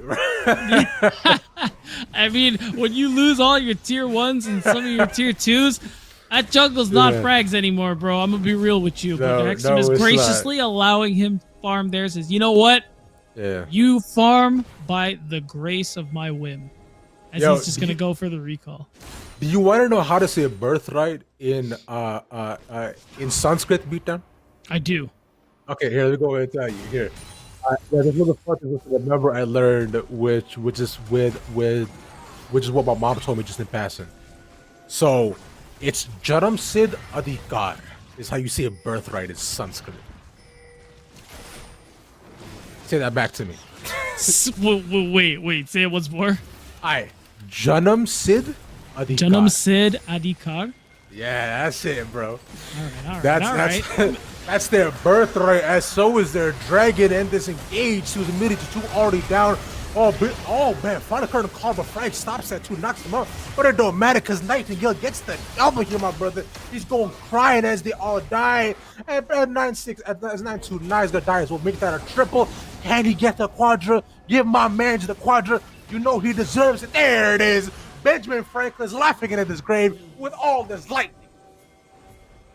And that it could be the end of the game here, Ravish, as they are going to not even need that Dragon Soul. They're going to go for this Baron, and at the very least, pick up an inhib for themselves. But I can't see how Team 3 is going to defend their base with, we just keep seeing team fight after team fight. And with the champions they've picked, it doesn't get any better, Ravish. It's only downhill from here. And look at the game clock, everybody. We're at 29 minutes. Time is run out for Team 3, and barring an insane miracle, Team 4 will claim their birthright, which is Team 3's Nexus. Say it in Sanskrit one more time.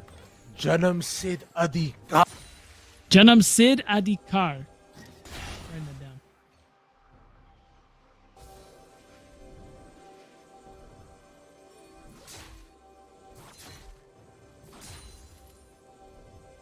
Oh, Ravish?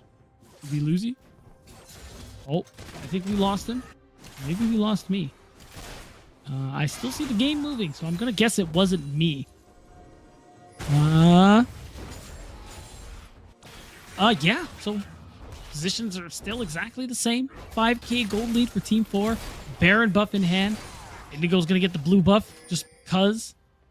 I'm pretty sure Nightingale took frags, so it doesn't really matter. Frag making the desperation play. Knockup's going to come through. Some follow-up here. Bullet time, though, not enough. Nightingale is just too strong right now, and although Heximus will go in and die, Silverstream has so much to offer here in terms of damage. And oh my god, PhD in top lane is healing back so much, but Indigo is still too strong. And that's actually going to be 3 for the Malphite, and this could very well be the end of the game. Spawn timers are long. Team 4 are running to the Nexus here as they're going to take the inhib tower. They're going to take the inhibitor, and it looks like they are going to take the game start to finish. Although Craig made an attempt there on this Rex side, Team 3 tried to control that early game. They could not get it done, and Team 3 will fall as Team 4 will win your second match here at the Chilly Mountain Scouting Grounds. Looks like it is a red side meta here to beat down, unfortunately. True. Because so far with both of these teams have just been killing it. Although not as fast, the last one still solid across the board though, which I do really like. It's a fantastic game still. I'm liking such a resurgence. You know, the Jhin is very, very popular, right? All these early game type junglers too. Hecarim's still good. And the Pantheon. And both of these games still remaining so prominent. I love it. Yeah, I couldn't agree with you more. It's really nice to see, although we're seeing a lot of the same power picks, because again, it's what's really strong right now is pretty straightforward. You got your lethality users, anyone who can build Riftmaker, great champ, and yeah, it's pretty standard. Can't wait to see what we see in game 3. Not gonna agree more. Even game 5, even tomorrow you're gonna beat time. But like we said, that all remains to be said as you go take it to a very, very short break as you load up the next game. Do not go anywhere. We'll be right back right here on Chilly Mountain.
And welcome back, everybody, to game number 3 for Chilly Mountain Scouting Grounds. I'm Ravish here today, yet again by BDB. As you go on into game number 3 in the winners bracket for both of these teams, these teams, as you see here, BDB, like dominated the other ones at sub 30 minutes.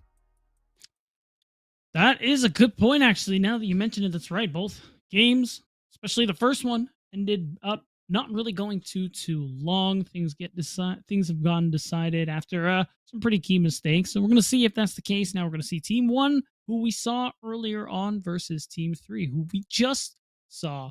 And a lot of the usual bans are coming through. The ban that you can't quite see is once again Katarina, as they very strongly believe that she is a broken champion. She's been banned first, like, constantly. And everything else, though, is pretty standard. Their XI is a little weird, I'll be honest, but could be a personal thing. I don't judge. I mean, like, so I sometimes judge. We all judge sometimes, but like we are all at fault. But you know what? Like, it's the thing that, like, we're not infallible human beings. You know, we are all children of Abraham. You know, your John 8:33, which I learned that from Kanye. Speaking of amazingly awesome old men, Graves gets first pick by Team 1. Wait, who said awesome old men? Did you say that? Yeah, did I say that? Yeah, I said that. Oh, okay. I'm getting old, hard of hearing, a boomer. You know how it is. My time in the esports world is almost up. It's really tragic. I hear once you hear 30, you're done, eh? That's it, huh? Damn, bro. That's it. It's you know what, man? It's like once you go ahead and reach that point, bro, because I'm already at the point where, like, my back hurting, my mouth hurting. Like, sometimes, bro, wake up, bro, like my eyelid cracked. Why? Nobody asked for this. I didn't ask for this. I don't want this. I actually don't need it. I actually got 3 years to make it to the LEC, is what I'm getting from this, because you can't. Exactly, bro. Because I believe what you hit 30, what you get Thanos snapped out of existence. Yes, that's true.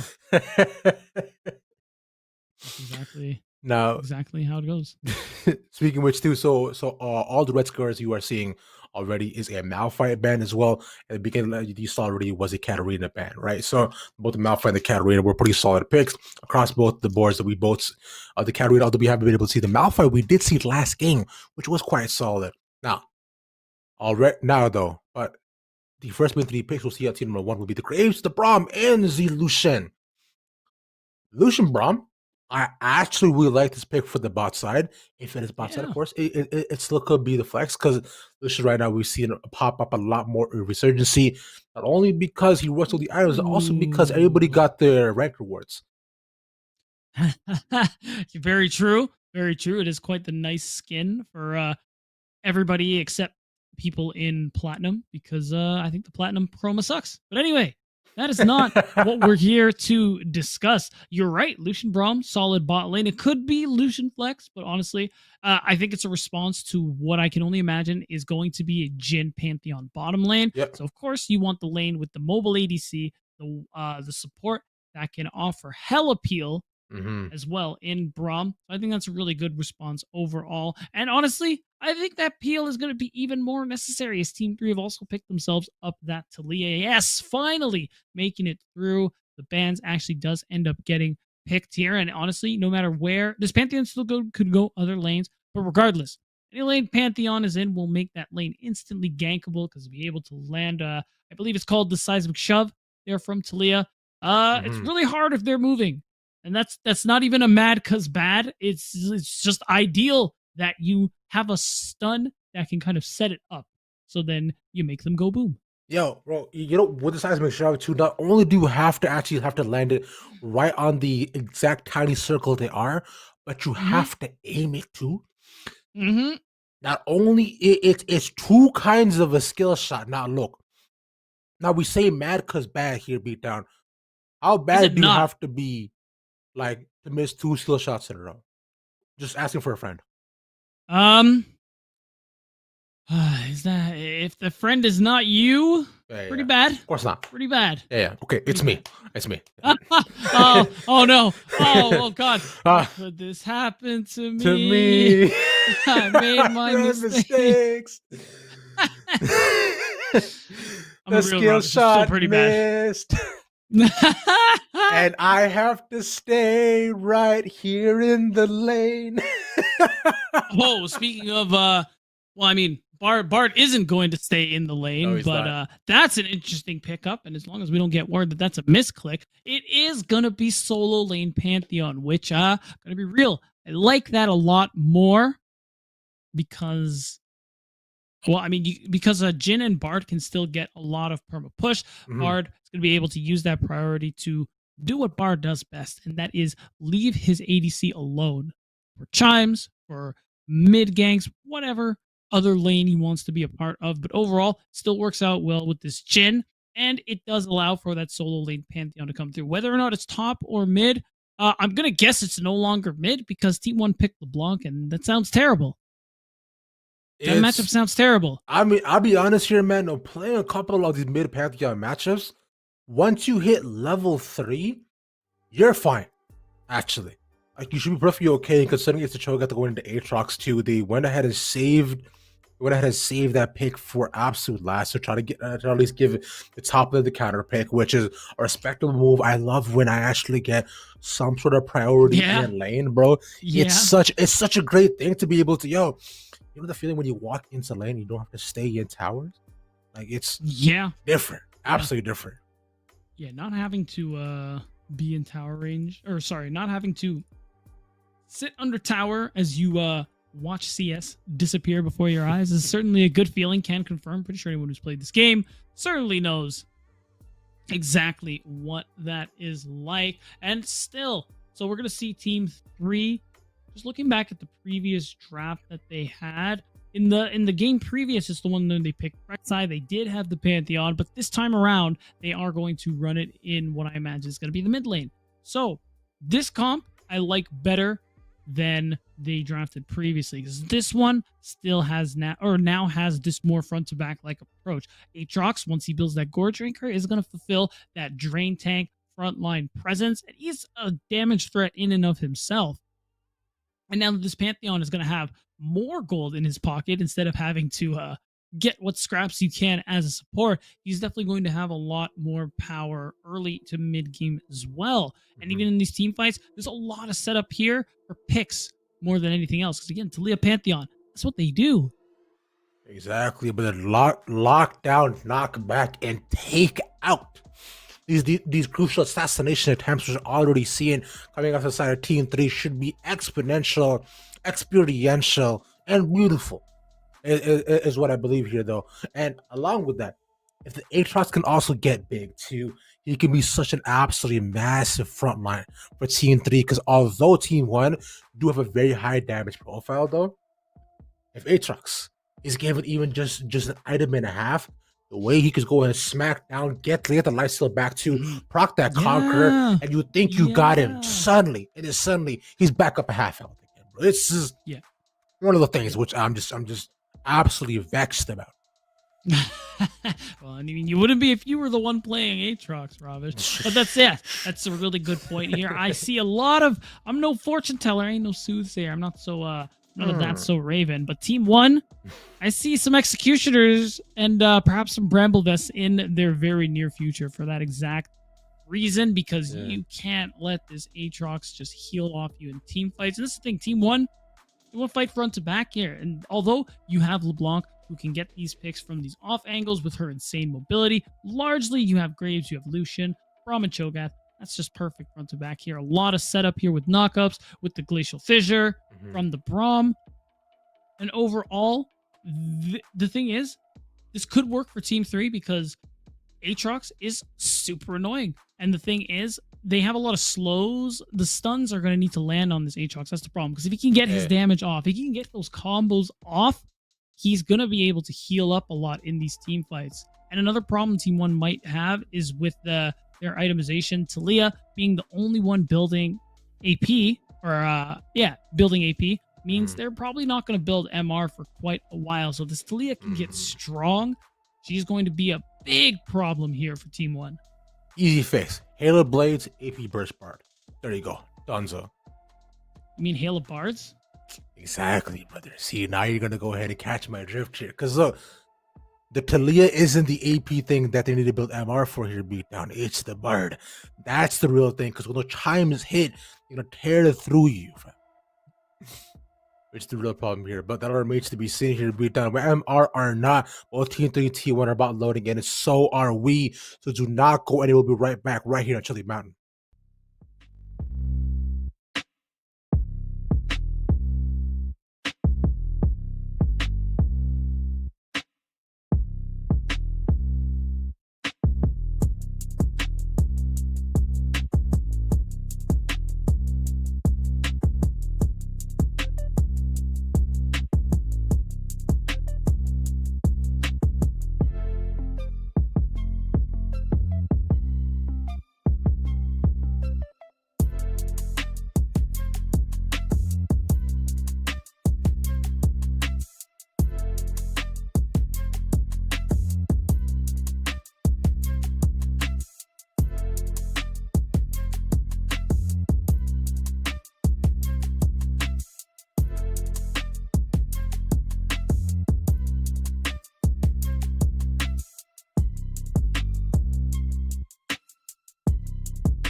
And welcome back, everybody. We're back in the game number 3 for Chilly Mountains and a scouting grounds.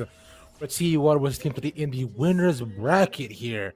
And already, we're seeing a little invade come to the top side here, beatdown. And let me tell you why. I'm going to quote the mystical words of the wisest ROM player ever, Cubby. And it's just auto-stupid because that concussive blow passive is wonderful for some early game plays. And there it is. The passive comes through. Yeah. And that is easiest first blood I've ever seen. Not only was that the easiest thing, too, you know what else that was? That was also the PhD's flash. So, Yeah, it was. he flashed for it, and he died. So that's a complete and utter feels bad, man. So, the question is going to be here, BDB, is how long he's going to survive with all this, right?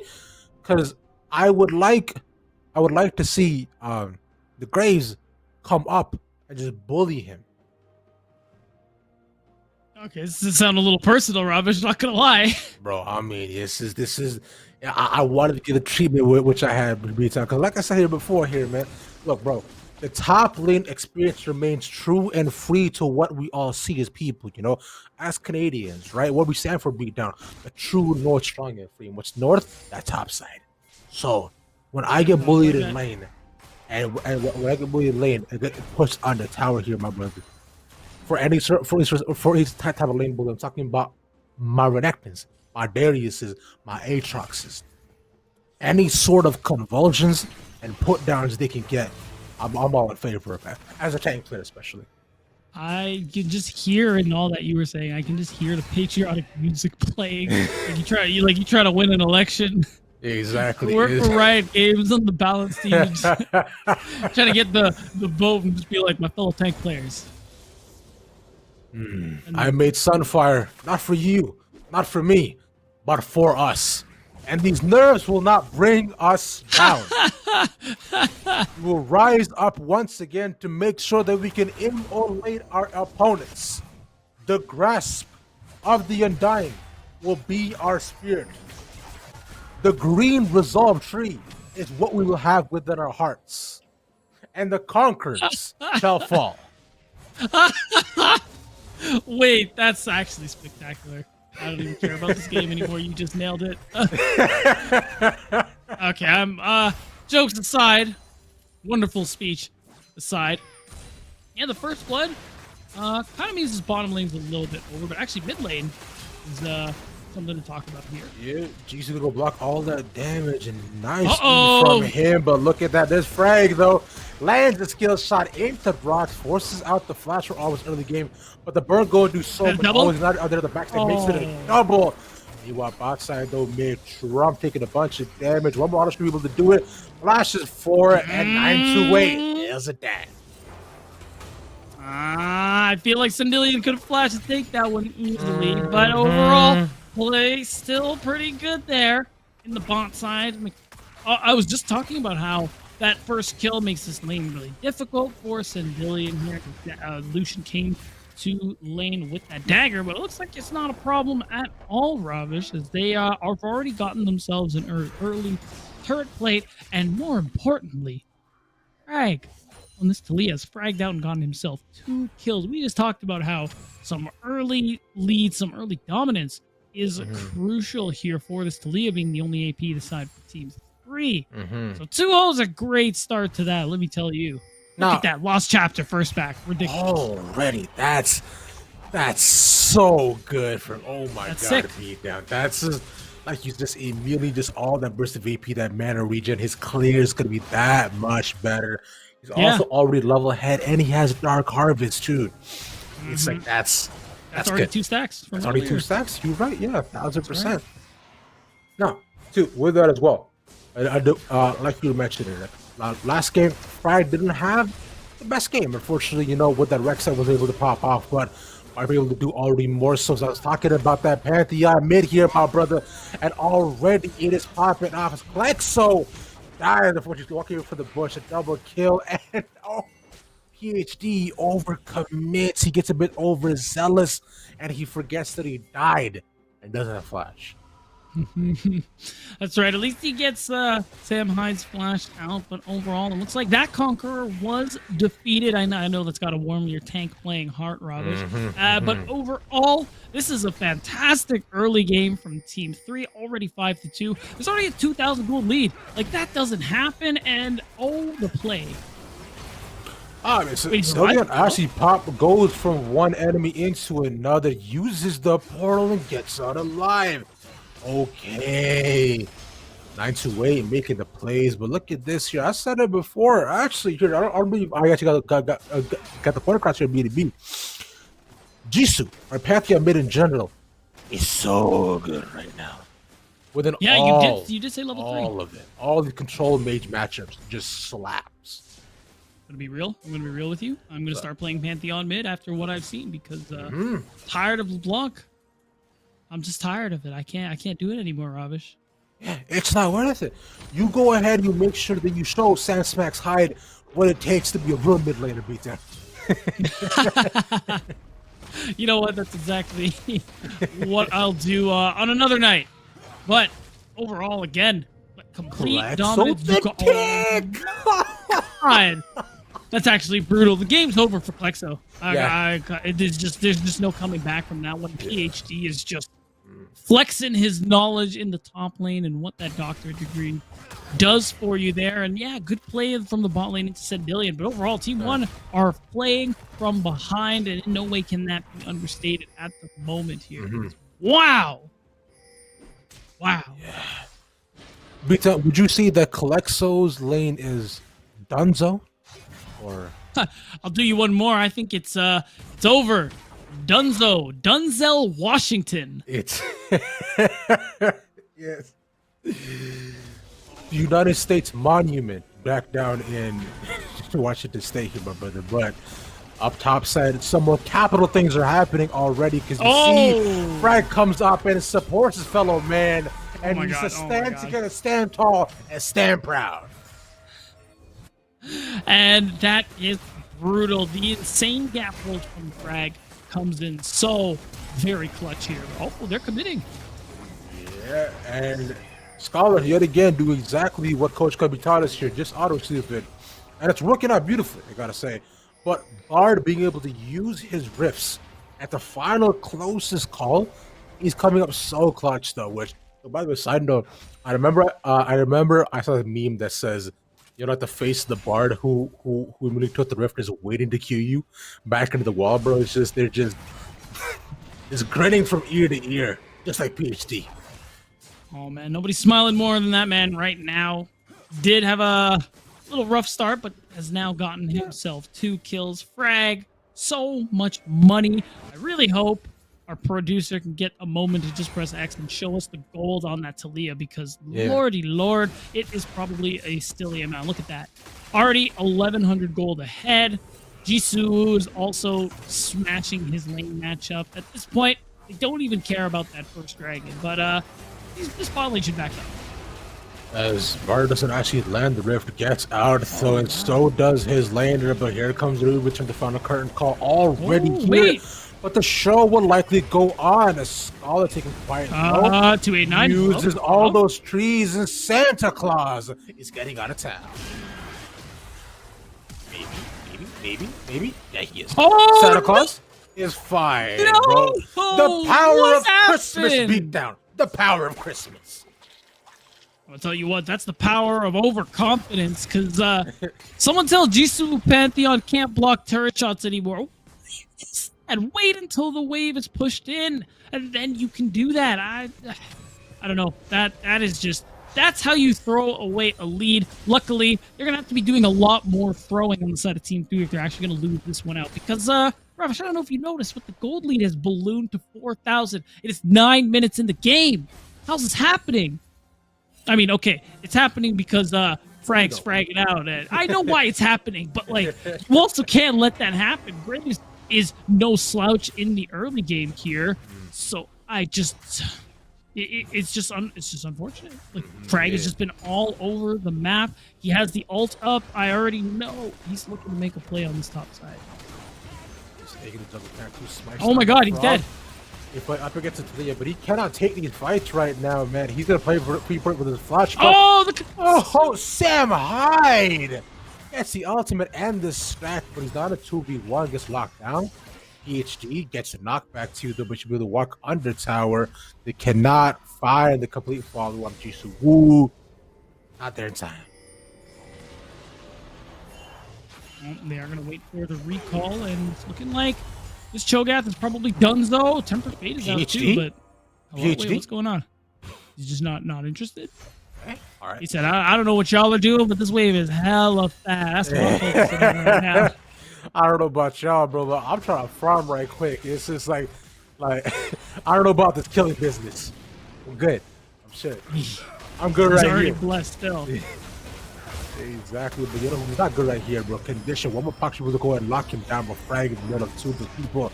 Bottle curtain call already. Pac Big Trump is probably gonna die for at least one of them might, but Condition. But the reload the double at the last second. Look at that. Pops that level 7, baby. 3-1. I'm gonna tell you right now, I don't know if anything could ever feel worse than what just took place there for McTrump. No. Yeah, it's just it is just unfortunato, painful. One might even say you hate to see it, because I sure do. You do. Yo. So Delion right now is feeling himself deep down, bro. Because he would have took that fight, no fear. Buns of Steel said, reach. These hands are rated E for everybody. You know what's one of you know what? They're very. Oh wait, hold on a second. Oh, is the early game? Okay, he's gonna go ahead and die. Even pops the ultimate too. It doesn't even matter. We said PhD is way too strong. It's too big in his britches, sir. He might need to go ahead, need a smaller size. He's going to tone down for himself, because as of right now, if we're looking at Team 1, they can't take these fights. No, they absolutely can't be. And then what I wanted to say earlier is, what's up? You know, there's enough ADCs in 2020 who would take that fight past the tier 1 turret and be like, ADC in 2020. And not really blame the fact that they may have mildly overextended, just a touch, you know? Just a little bit, one might say. Yeah, just a little, fam.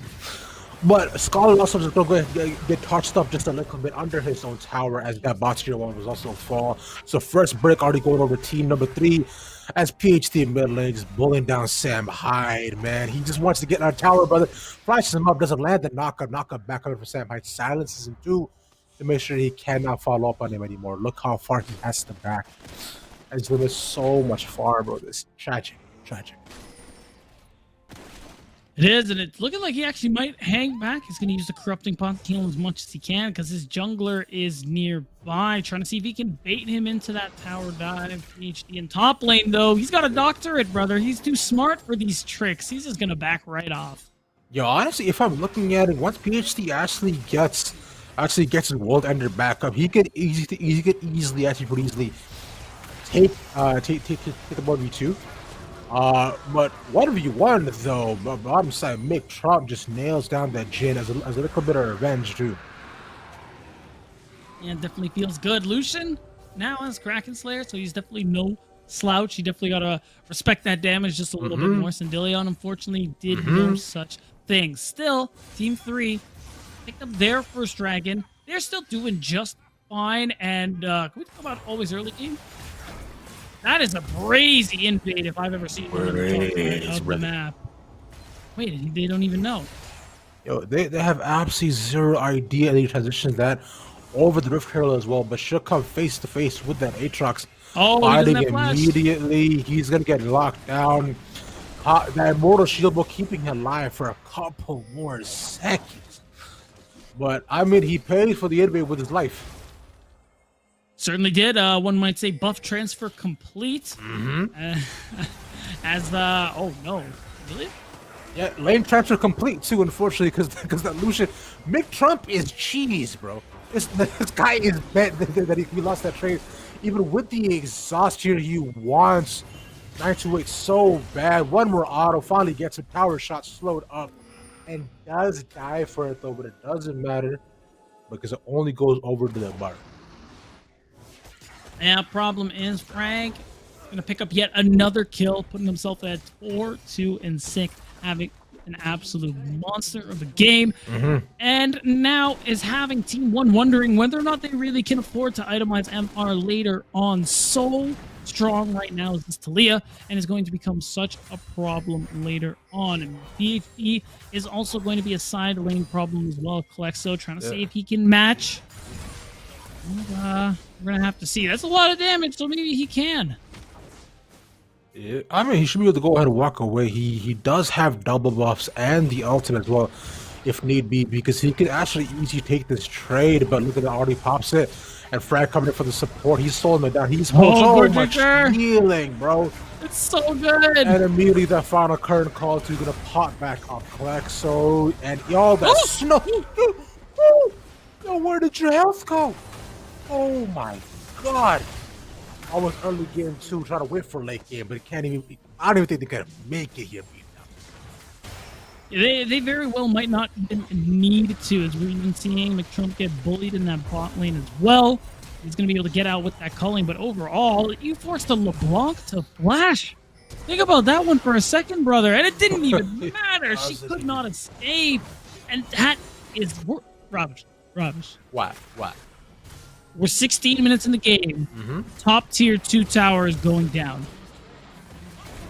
And just also, bot tier 2 is also going down here. Just a couple more seconds. We have 33 kills beatdown within 16 minutes. That's almost that's more than double at that point, which is absolutely insane.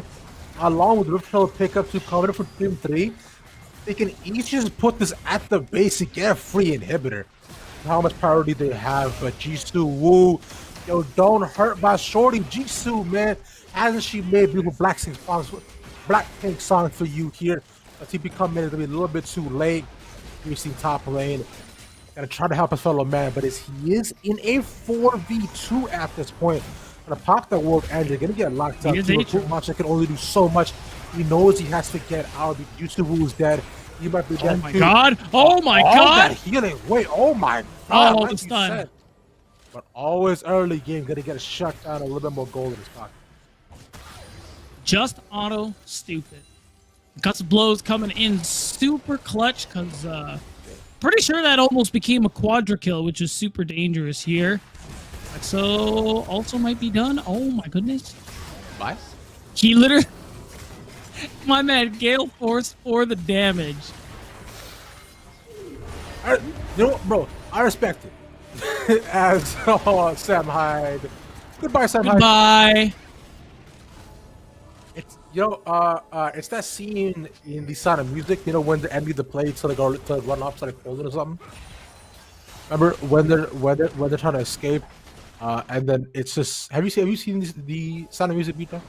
No, I have not. I was just gonna let you. Tragic. It's okay. Okay.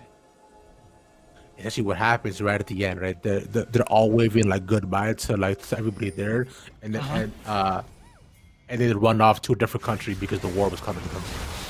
But unfortunately, Scholar got left on stage and doesn't get to say goodbye. I was gonna say. I think they left him behind for the war. My man got pissed. Scholar's there for the encore that no one wanted him, bro.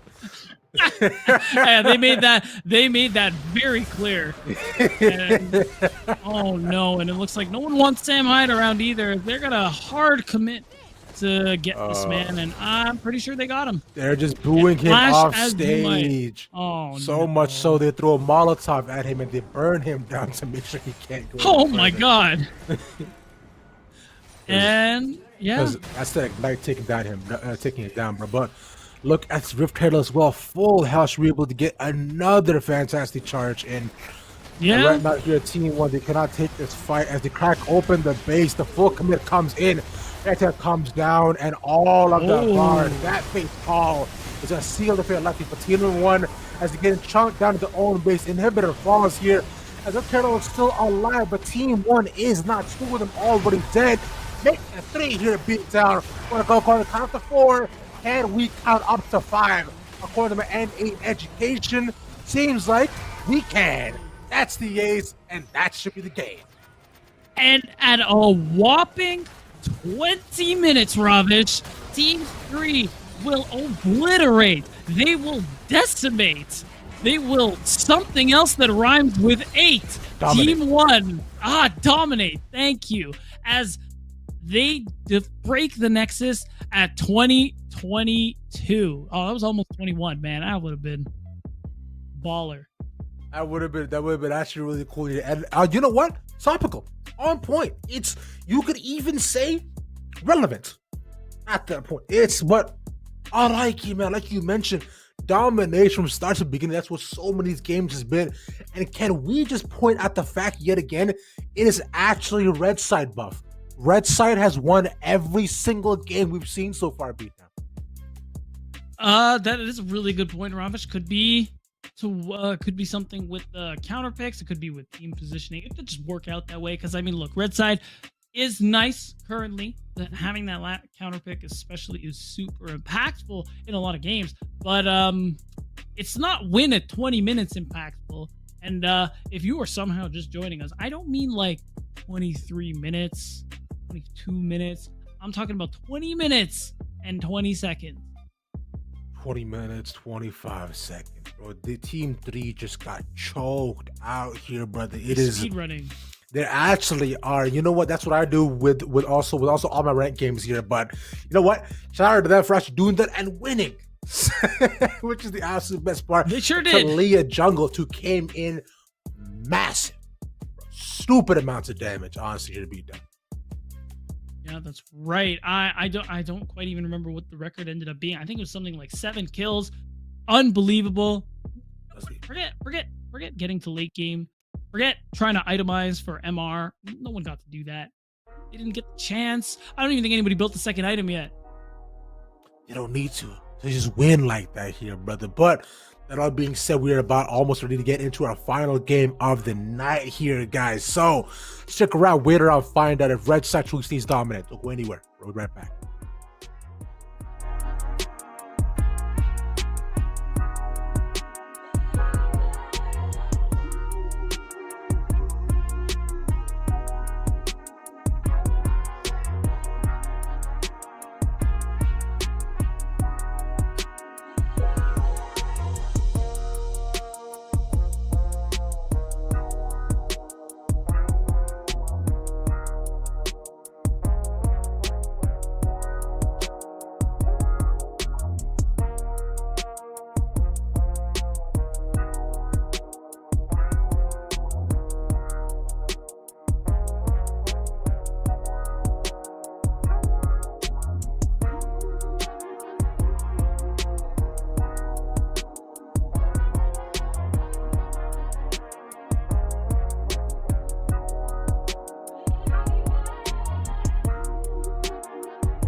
And welcome back, everybody, for the final game of the night in the losers bracket game between Team 2 and Team 4, right here on Chilly Mountain and a scouting grounds. And we are flying through draft here. First picks yet again remaining standard and constant. The Grays being pucked up B1 and the Hecarim R1 beat down. That's right. Farming junglers, still a big thing right now, and we're still going to see, I believe it was Team 4 who also did this previously. That's right. They are going to start with that Jhin and Hecarim pickup. Worked out really well from game 1. We're going to see Team 2, excuse me, bring out the Kai'Sa. They haven't actually done that yet today, but now we're going to see a little different look for Team 2's AD carry. As you see it, yeah, like you mentioned, is the Kai'Sa Jhin matchup 2 and the Alistar to go along with the Kai'Sa, like you mentioned. So it's like good. I'm liking the combo. Alistar is one of those picks which I've seen come back into resurgence just as of late. Now, the question is going to be here, beat down, is how many knockups can this Alistar like? Are we going to be able to see the full combo? Now, they didn't make it easier, but the headbutt pulverize still does remain one of the most technical things in the game. But one knockup you don't have to aim. What kind of is it? Malphite ult? True. Part of the reasons why Malphite is pretty great right now. That unstoppable force, wonderful ultimate. Disengage, engage. Obviously, it's way better engage. And hold on a second. I'm starting to see a bit of a pattern here. This is starting to look exactly what Team 4 did literally in the previous game we just covered. Next I'm gonna see a Thresh and a Victor, and that's literally gonna complete the run back. I mean, if we do, that would be kind of sick. But hey, man, it's like if it ain't broke, right? Don't fix it. Because to be fair, Team 4, they didn't do too bad, especially in the early game too. But unfortunately, the game just did get away from them, which does suck. So they're seeing if they can actually try to go ahead and bring that back. The Aatrox and Silent Spaz to go ahead and finish out the final draft, and the Galio on the other side for team number 2. So let's stay consistent within those sort of methods. The one thing we see is that Seraphine previously from team number 2 was not taken away because that was a team 1 specialty, which honestly I don't think you see enough though. Now with this final pick coming in for team 4, I'm excited and also a bit nervous because honestly with this pick, we'll be rounding out the overall composition with already the top and mid side pick, and it's that Thresh. They're literally doing the same draft. It's literally yes, they are. Draft. Oh, but they took the Victor this time around. They're not going to let him have it. Yeah, which I mean, good. I wouldn't either. Victor's good. You got a mid laner who can play it. And that's absolutely the move to make overall. Now, what is the top lane going to be? Volibear. I like that. Now, a solid front line here for Team 2. You can definitely go hard in the paint and move forward. And of course, Kai'Sa, we talk about it all day because it's true. Killer Instinct is such a good way for your AD to be able to keep up with your front line, follow up, and get that insane amount of damage help that insane damage come through. And speaking of follow-up too, that's a lot of what we're seeing already from team number 2, right? Like you mentioned, the Killer Instinct, along with the Head Pulverized, the Great Exchanges Dash, and the Volibear, most of all, an absolutely massive dive tool with a Stormbringer. But how do you stop a charging Volibear here beatdown? You go ahead and bring in that disengage with that Cassiopeia, or the Cassiopeia, as my cousin says that before.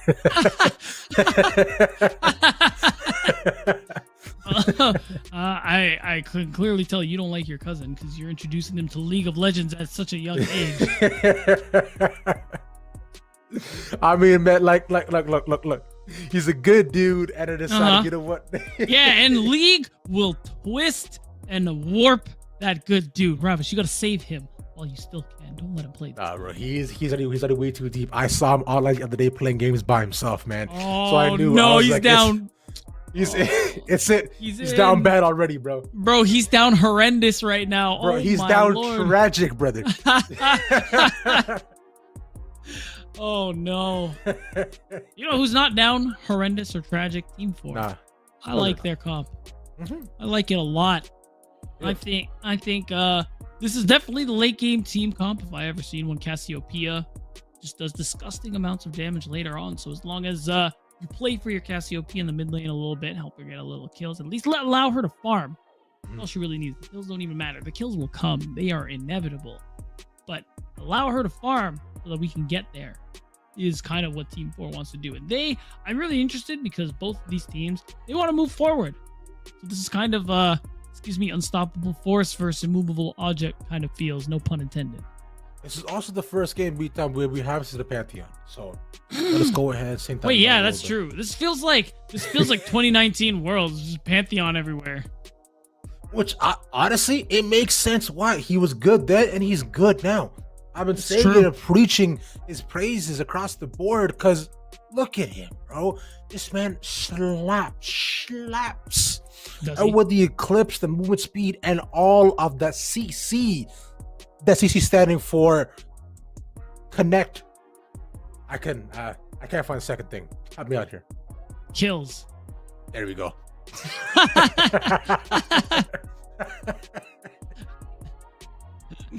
Perfect. And the education, baby, never fails to save us. Undeniable. No, sir. Undeniable. And hey, hold on a second. You know what we haven't mentioned in a little while? What's that, man? Yo, we haven't been telling these folks. Maybe some people came in recently. We didn't catch the update here. The Chilly Mountain.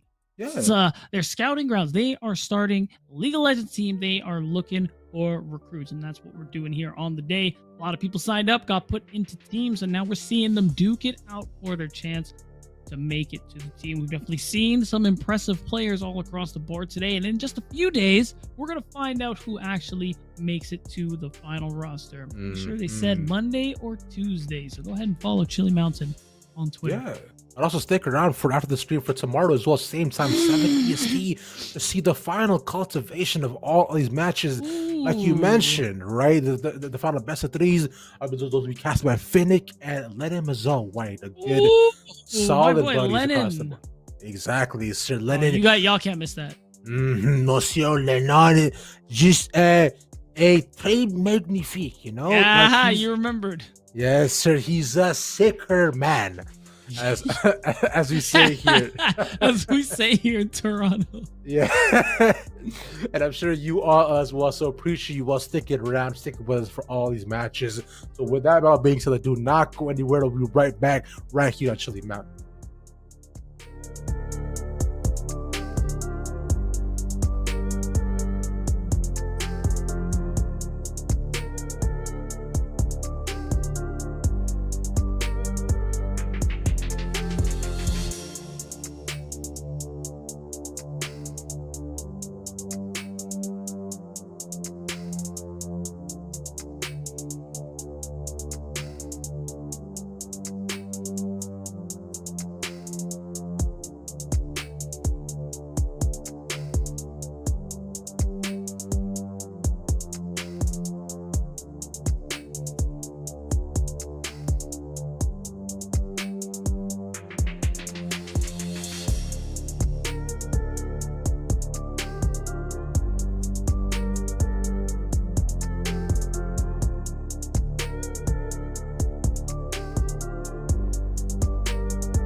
And welcome back, everybody, for the final game of the night for the NA Scouting Grounds here for Chilly Mountain. I'm Ravish here again by Beat Down Boulevard. And as this Toronto squad breaks down this for you for Team 2 with Team 4 in this losers bracket matchup for the best of one, we gonna see who got the fanciest feet here, BDB. Yeah, that we are. It's between Bacchus and Gazult. I don't know if he knows he's there, but that man's playing with fire right now, and let me tell you, I rate it. He's just waiting. Oh man, there's a lot going on here. So I don't think it's gonna amount to a whole lot though. Everybody is just trying to see if they catch somebody slipping, catch someone in the wrong ends. Oh wait, Pocus might be in the wrong ends. What's he doing? Exactly, bro. I mean, he's just looking at him and asking him, it's like, hey, yo, where your grandma stay, cuz? Damn. That's cold. Same, that's just how it is. I remember I first learned about that when I first started listening to Kendrick Lamar, right? Do you remember, like, the end of Good Kid, Mad City? I actually don't. It's been a minute okay. since I listened to Kendrick. So I'll let you know what's up. So right at the end, I remember where I first heard about where there was just a man, where there was a man just asking Kendrick, hey, yo, I'm gonna need to know where your mama stay, where your daddy stay, or where your grandma stay. I'm like, what? People actually ask these questions? Bro, he came from a not so great place, so that wouldn't surprise me. Unfortunately not. But you know what? What's a great place to be to? One Summoner's Rift from Toronto, Canada. Yeah. I miss Ontario Place, bro. Ontario Place is actually super cool. Yeah, it was actually mad fun. Yeah. Ontario Place slapped. Marineland did not slap. Marineland absolutely did not slap. Oh my god. Oh my god. Dude, and also for any Americans watching, Marineland was pretty much Canadian SeaWorld? SeaWorld, yeah. Yeah. I hated Marineland, bro. Yeah, it was actually pretty trash. Wait, what was that delayed tower shot that shook? Oh no, it's because we walked past. Wait. Yeah. Blue Dream is actually it's taking quite a bit of damage outside, but yeah, well, things are probably going to be slow this early game, but he keeps chopping him, bro. Yo, Shock, this is actually a really interesting Volibear tech, which I love reading out about. Look, Volibear is one of my favorite top lane. Oh, he just missed. He gonna stop the back. So up against Silver Dream, right? Now Silver Dream back on the Malphite is probably gonna get bullied in lane yet again. He chose to go for the Doran's Ring so he can go for the much more poke stock composition of the Volibear, which I would have preferred if you want to press the attack on this one instead. If you also want to go for the Doran's Ring, because I've also seen, which I know you see as well, it's also the Dark Harvest AP Volibear. He's very, very squishy, but he hops your health bars completely, which is insane. But with this though, Volibear is one of his many faults early on is not being able to consistently use the abilities to trade, and especially his W, which he desperately requires, land a second proc to get that health back, and also land extra damage. That's what he needs to do with doing it every single time. Doesn't help, especially combined with the Sky Splitter and also the Q. But now, Doran's Ring, bless. Yeah, well, we're gonna see what build path Shock is going to go for in the end. But yeah, I've seen a little bit of that AP Volibear tech. In fact, I saw it today and it scared me. It scared me deeply. And the Volibear was my top laner, Ravish. And I was still scared. It is a tech from beyond the grave, brother. It's like Omnistone Camille tech, but it's insane. It is absolutely evil. You know what else is evil and kind of sick? Indigo with the flash and land of the crit, along with the deadly flourish, bro. His Jhin is kind of nasty. He keeps landing all these skill shots. Shout out to him. Right now, Doubtful is going to have to show up here. He'll catch this wave. Make sure Gazelle doesn't get dived onto, but it's tough. No bot cryo means Hextimus can continue clearing his bottom side, or top side, excuse me. Probably won't be able to we probably won't have to worry about losing that dragon so far. The thing is, Hexmist already making it to level 5 is actually pretty big as well. Level 6 is that big spike there for Hecarim. Speaking of spikes, I just hope he builds Divine Sunder in this game, you know? I'm not ready for us. Exactly, bro. Get the item that matches your actual machete that you're Please holding, God, right? please God. Exactly, yeah. Just Triforce is not needed, but he's getting that Sheen here beat down, so it really could be anything so far. But Walkers and Indigo looking to make a play at bot side D. But their bot lane is backing, which should mean that, you know, Dragon should be easily theirs. It certainly will be. That's easily a time where they could punish. Hexmist is already on the bottom side of the map as well, but he might be focusing on the farm, especially because that Scuttle's coming up. He could actually be quite close to the level 6 mark we just talked about. Overall, Pocus too is going to use that back timer to be able to actually potentially make a play mid lane. He is just hanging around, also covering Hexmist at the same time.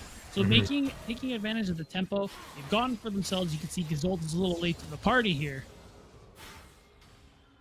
And right now, they actually just don't know that the Graves top seven trying to make a play out of Silver Dream.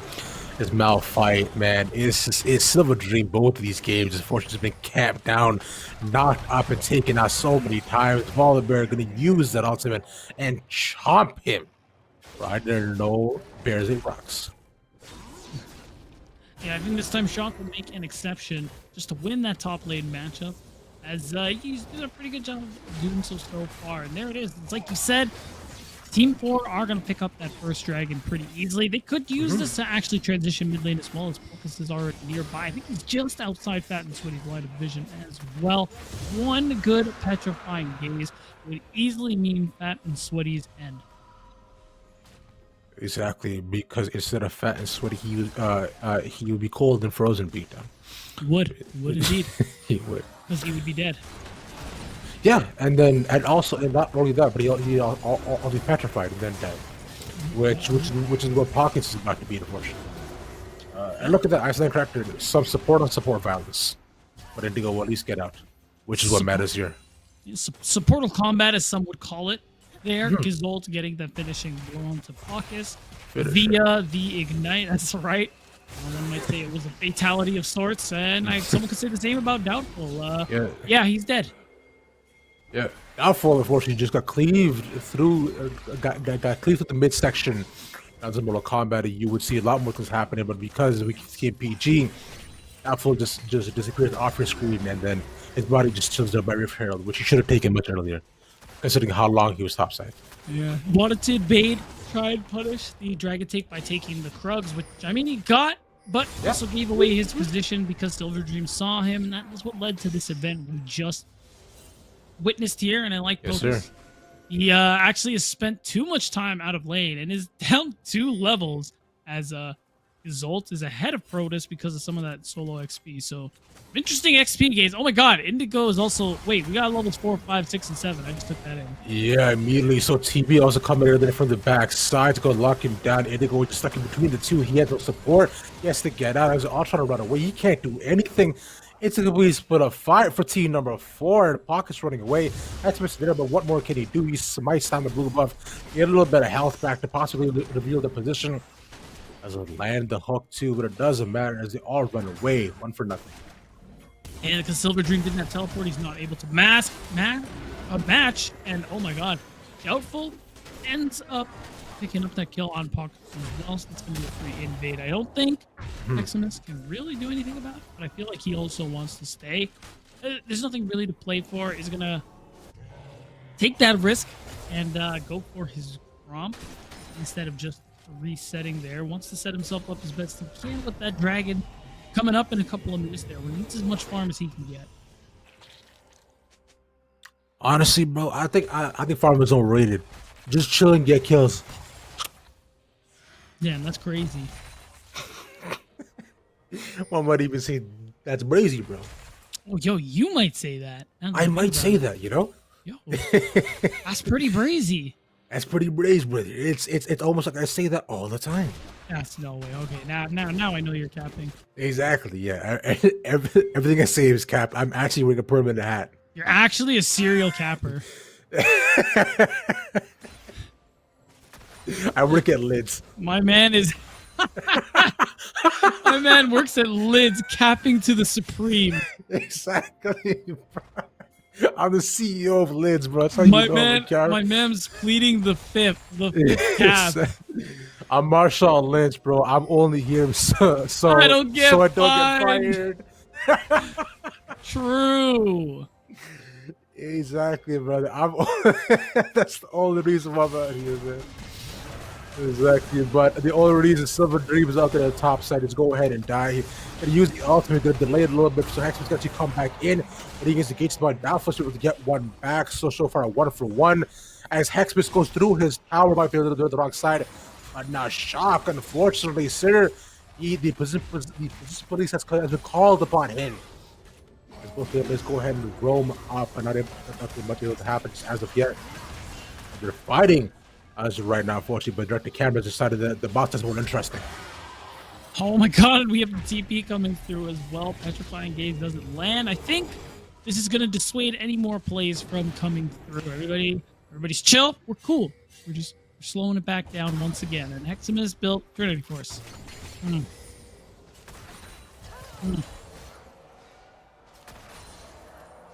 been in this position before. We have.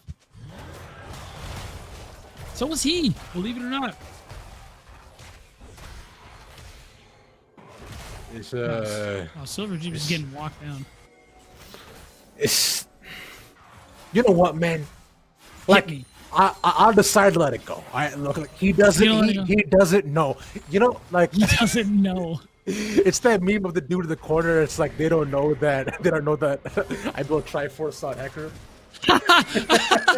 Wait, I gotta make that. Wait, just gonna go ahead and steal that away. Just like I was stolen away by Hexmas onto that Kaisetsu, but Indigo doesn't land the third shot. But the fourth shot should definitely land right onto Gizzo, staving it on her downfall, using it for the ward. As AKM decides to just walk away for as long as he can. But Dragon open up for team number 4, but they cannot take it. They're all too low, B. Especially Heximus, but he's still happy with that one being able to pick up, shut down, kill, and the scuttle grab. This is going to be tough for Team 2 to even contest that Dragon either, so that's still a win. Gold, though, pretty even overall.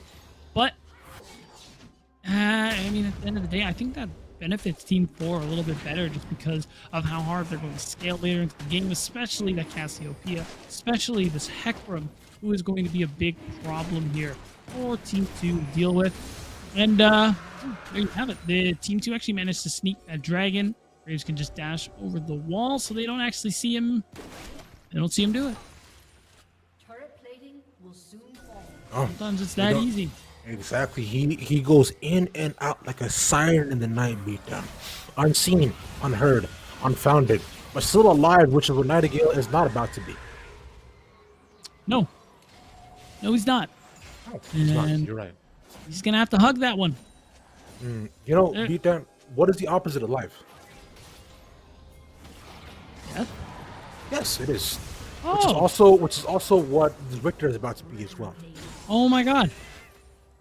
My man actually thought the gravity well would save him from Hecarim.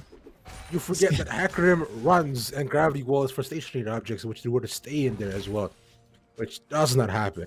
Yeah, let's assume let's even assume his onslaught of shadows doesn't make him unstoppable. He's still exactly. he's still just gonna run right through it. He's gonna zoom right through it. You thinking that Hecarim's gonna stay still and shoot like it's Valorant, huh? Yeah, you've been playing too much Valorant. That's what that is. Way too much, bro. But honestly though, I've been having an absolute blast. I can't wait to go ahead on like Viper and be a Viper main, bro. That's gonna be great. Oh, you and Nightingale have that in common, eh? You like playing the poison shorties. Exactly, bro. Because you know they're fine as all hell, yes, sir. You know what? You got me there. Yeah, see, exactly. Why play meta characters when you can just play the ones who are fine? Hey man, just click their head. Honestly, who cares what agent you're playing? That's literally all I'm saying, bro.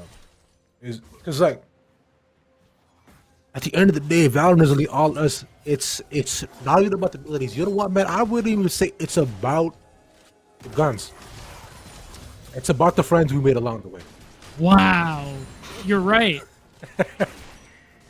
Dude, I think we should swap. You got to be the color caster. Exactly, bro. I just know way too much about this stuff, bro. Mind. On some real stuff though, every single time that's the lesson from an anime, I'm mad. I hate it. Yo, so yeah, it's just what I call pulling a fairy tale. Looks I like was Friendship won't about shave to Shock, say.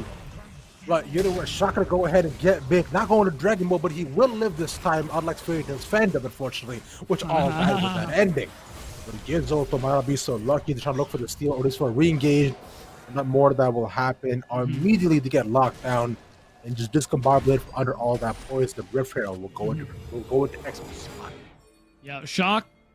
Not really a fairy tale fan, more of a rave master guy. Believes in practicality. Gonna flash his way to safety. If you know, you know. Oh, my man said rave master, bro. Okay, Yes, respect sir. plus 5 points here, B-Town. Yo, I'm Wait, gonna we need you playing to Dragon Age now? Yes, sir, bro. I'm gonna need you to roll it real quick. Rave Master was one of the first mangas I ever read hell when yeah. I first came here to Canada, bro. What you know about my boy Haru Glory? Yo, don't even talk about my dog's Plu right now, bro. Yo, don't even talk about my guy Musica. No, sir. No, sir. Don't even mention that right now. Bro, that's absolutely crazy, brother. Yo, I'm just trying to or Ellie, bro. Forget about Ellie right now. Oh yeah, no, don't even. We can't even start that right now. You can't even start about Ellie right now. Actually, Rave Master is actually the first collection of the first full collection of manga that I've actually gotten up. Yeah. Yo, that's crazy. Dude, It that's is. really It good. is. You know what's crazy? Shock. And right now, Shock and how Diful just keep 1v2 Silver Dream every time. And the fact that Silver Dream managed to live, he's going to get chased down. His jungler is not going to try to come up and support him, but the flash should come in from Diful to secure that kill and still give the assist over to Shock. It's a Silver Dream not having the greatest aim, but still, you know what? Not too bad. Not super behind on farm. Still has a full item. Only 0-3. Respectable. Yeah, I'm surprised he isn't more behind, to be honest. And there you have it. I was, no pun intended, but I was a little doubtful about the Gale Force on Graves. But clearly all that mobility, it's not bad. It's not bad. Actually, Not bad. I think since they buffed Gale Force, it's actually pretty applicable to a number of marksmen. So, really interesting. Who else is going to use that one? I see Jin has it. I'm pretty sure that's normal. Yeah, well, Jin, honestly, it can equally depend on how much burst they have on the team, right? Because you can, because if you're looking at, there's not like a super duper like giant beefy tanky front line, except of course with the Alistar and along with Wallbear. But it's probably been a factor because Dragon is going to get burned down. Like Gizzo, without the Kaisa looking for a type of re-engage, they're not going to find it as almost all of TF4 to go to disengage and get out of dodge. Yeah, an unfortunate teleport there from Fat and Sweaty. That means no one from Team 2 has teleports available. It's going to be harder to pressure Silver Dream in the side lane now because Silver Dream could just chill on either side of the map. At this point, you probably want to have him bottom because Dragon won't be up for a while. But the point is, you can use that teleport to join these fights now, and whoever is going to match him in the side lane won't be able to do so, which is amazing on Silver Dream. It's just been catching the not so fortunate end of the stick, to for lack of a better term. You know what But disappoints he's in a good spot. Well, what disappoints you? Talk to me. No, I was gonna say, man, it's like because I was thinking about like not being in a good spot or just catching a bad end of the stick, get bad end of a stick. Every Hero Mishima fan is honestly just at a bad end of the stick here, brother. Because ever since Rave Master, this man just been resetting the characters over and over, right? You've seen it through Fairy Tail, through Rave Master, and not even through Eden Zero. The amount of times I've seen Plu go from manga to manga, right? That's true. You can't even call it plagiarism because that's all him. I mean, I was gonna say it's that man's work. Exactly. It's all him. But can you plagiarize off yourself? I want to say, you know what? Technically, you can. I remember reading somewhere how, let's say you're taking a class again in college or uni or whatever. You Yeah. take a class again, you reuse an old paper you did for that class. That's Yeah. technically plagiarism, apparently. It is, because you're trying to resubmit somebody else's work, but it's also your work. Yes. So it's it's such a tricky situation, but you have to try to be for. Oh, that was such a nice ultimate. My shock to just dodge all the damage of that knockout, which is now this is the unfortunate part for volleyball players, right? Because although you can trade very early on, once up against these scaling type techie top laners, once you are the volleyball, you're like Caitlyn. Once you hit kind of like the, like the 1.5 item mark, you're just not able to trade as well. You're still tanky, but you just can't put the same amount of damage, which is why you need to so once you get 3, you're back up again. But right now, Shock is not up. Yeah, Shock having a little bit of trouble there. And there we have it. We are going to see Silver Dream move to the bottom lane and be ready to teleport in case there is a contest coming through for that Baron. Stormbringer not available here, which is pretty important. Nightingale, though, being isolated is a little dangerous. Yeah, just a little bit too. But consider she's hiding in a bush with no one's around, she'll be perfectly fine. I'll look to go and set up on the top side, right? A dragon's coming up into the minute and 45 seconds. So no one moves be made as of yet, because there's only 22 minutes of the game to beat them. No one's really hit like the crucial item power spikes for either of these teams. So right now, both these teams are now just fighting and vying for the satellite control. I think really the only one we could talk about in that regard is Indigo, because Jin, once the collector is picked up, is quite a big spike for his champ. Execute is certainly enough of a sneeze at as well.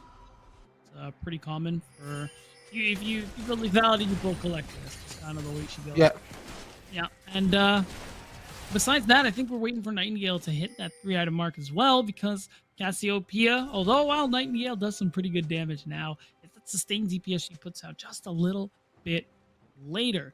Keep in mind, though, won't have as much sustain, because she actually did go Phase Rush instead of the usual Conqueror. But in particular, that makes a lot of sense. Which is also surprising for me, which Book is also surprised by all the knockup too, but not able to burn him down. They do burn his flash though, at least, which is nice. Get the shield, and there's the re-engage with the hook too.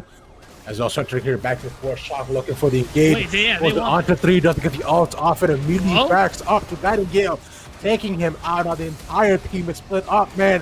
What they thought was a beautiful fight for them, but the blue team is shut down along with Doubtful 2 for nothing. In what world is that a good fight to take? Man, Sweaty is nowhere near the fight, doesn't have teleport. They're like, yeah, let's walk into the jungle here against this Malphite when Dragon is up. Yeah, that's definitely a good call here. And unfortunately, Team 2 is going to cost themselves another Drake as a result. So that's going to be soul point here for the side of Team 4, as Nightingale might be in a predicament. Flashed up upon along with Fat and Sweaty, though he also applicated ultimate. The lightning will not strike the Nightingale, so she'll be perfectly fine. Like you said, I would like to see the Conqueror on Cassio, because like you said, once she hits the outer power spike, the amount she heals is absolutely disgusting. But Shock getting big, not going to heal back up at all, getting shut down by the Kai'Sa. The Hacksman's already dead. He gets re-engaged coming from the red side. Ooh, the collector! The collector collects his soul, but then pops so much of his health. It's still a 1-for-1 by the end of it, then moving towards Baron beat. And that's just because they go 1-for-1. They lose Volley Bear, who's a lot of their engage. So it's going to be hard for them to actually contest vision around the pit. They're not going to start the Baron, but Team 4 now they get to go back, set up a little bit of vision, clear some wards, and then go for some recalls of their own here. Now we're going to see Indigo also pick up the red. He didn't do enough damage, as it were. And we're going to see Doubtful try to also say, Doubtful's also going to try and farm what he can, try and maybe see if they can get some vision cleared out here. It's tough scenes for blue side right now.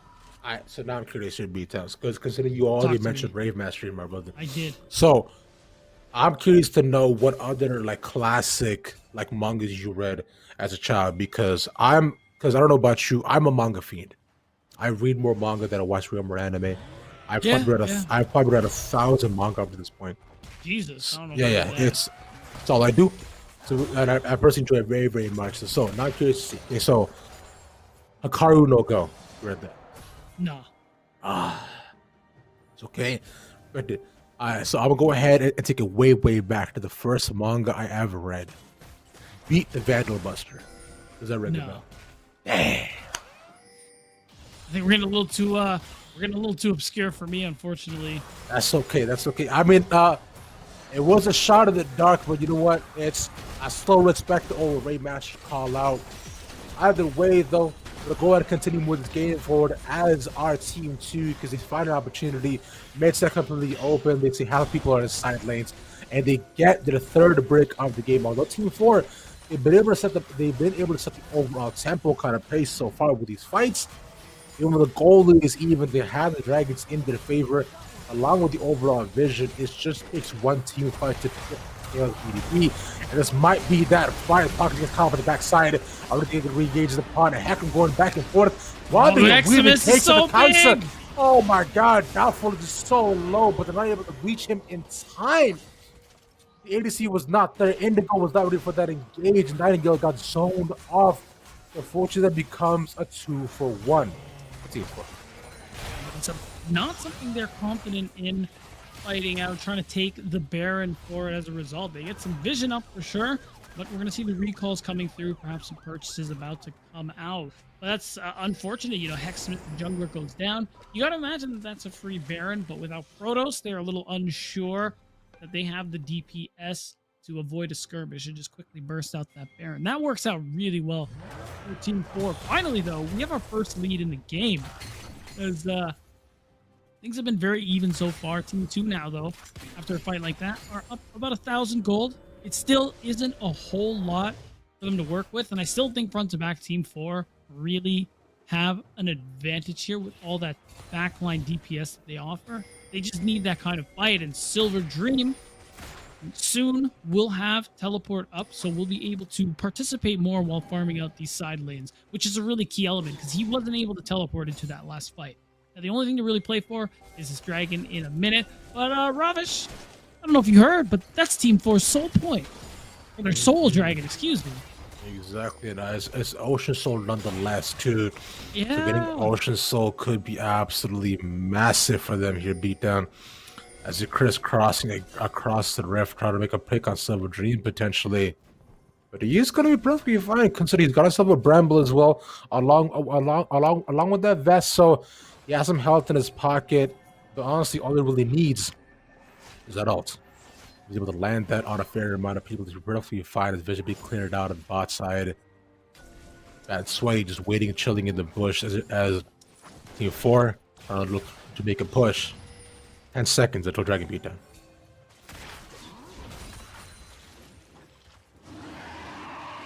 Right, and here it is. Let's see. Like no one's gonna get any special angles here. I think they actually just want to start this dragon up. They're confident about this fight. They're burning it down. It's already half filled out for around the Smite. backside. Trying to fight it. He nails it. The soul is there, but it's the fight going to be. On a card call there on the backside. Really Jiggle to knock them down, but absolutely massive ultimate. There's already 3 people. Another one at the back. Pocket's staying alive. He's gonna go down unlikely, but so much help. But no! There's the collector. Gets their souls. That's a double for both the Jin and Hexsmith. And they're gonna go right on into the mid side, move towards Bear likely. Or honestly, it doesn't even matter. Cause yo, that was sick.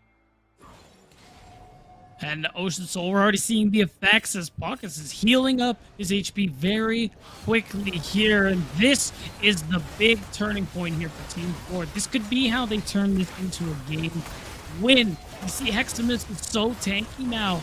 Just off the second item in those plated steel caps, he is so difficult to actually take down and offers so much for the team there. You saw that onslaught of shadows and the fear it casts into many people as well. These team fights, they only get harder from here, Ravish, and I can't even see a world in which they Team 2 can actually keep themselves from losing an inhibitor, because now you could actually, technically, if you wanted to 1-3-1 this, have Nightingale and Silver Dream in the side lane both have teleport if a fight breaks out. Yeah, but like you mentioned, that even with 1-3-1, they didn't get control of the sideways first year beats up because they're all pushing in favor of Team 2, in favor of that blue side. And Shock looking to make sure to do so, pushing in mid. But you know what? Team 4 decided, let's just go ahead and just end A-Ram it. Going for the 4-1 style of push, which, you know what? Hey, respectably, go ahead and team up, continue to maintain that appeal for Indigo, because you know he definitely absolutely needs it. Guys are fighting up that blue way, fighting up the blue buff too, as it looks tear down that mid tier 1, 2-2, sorry.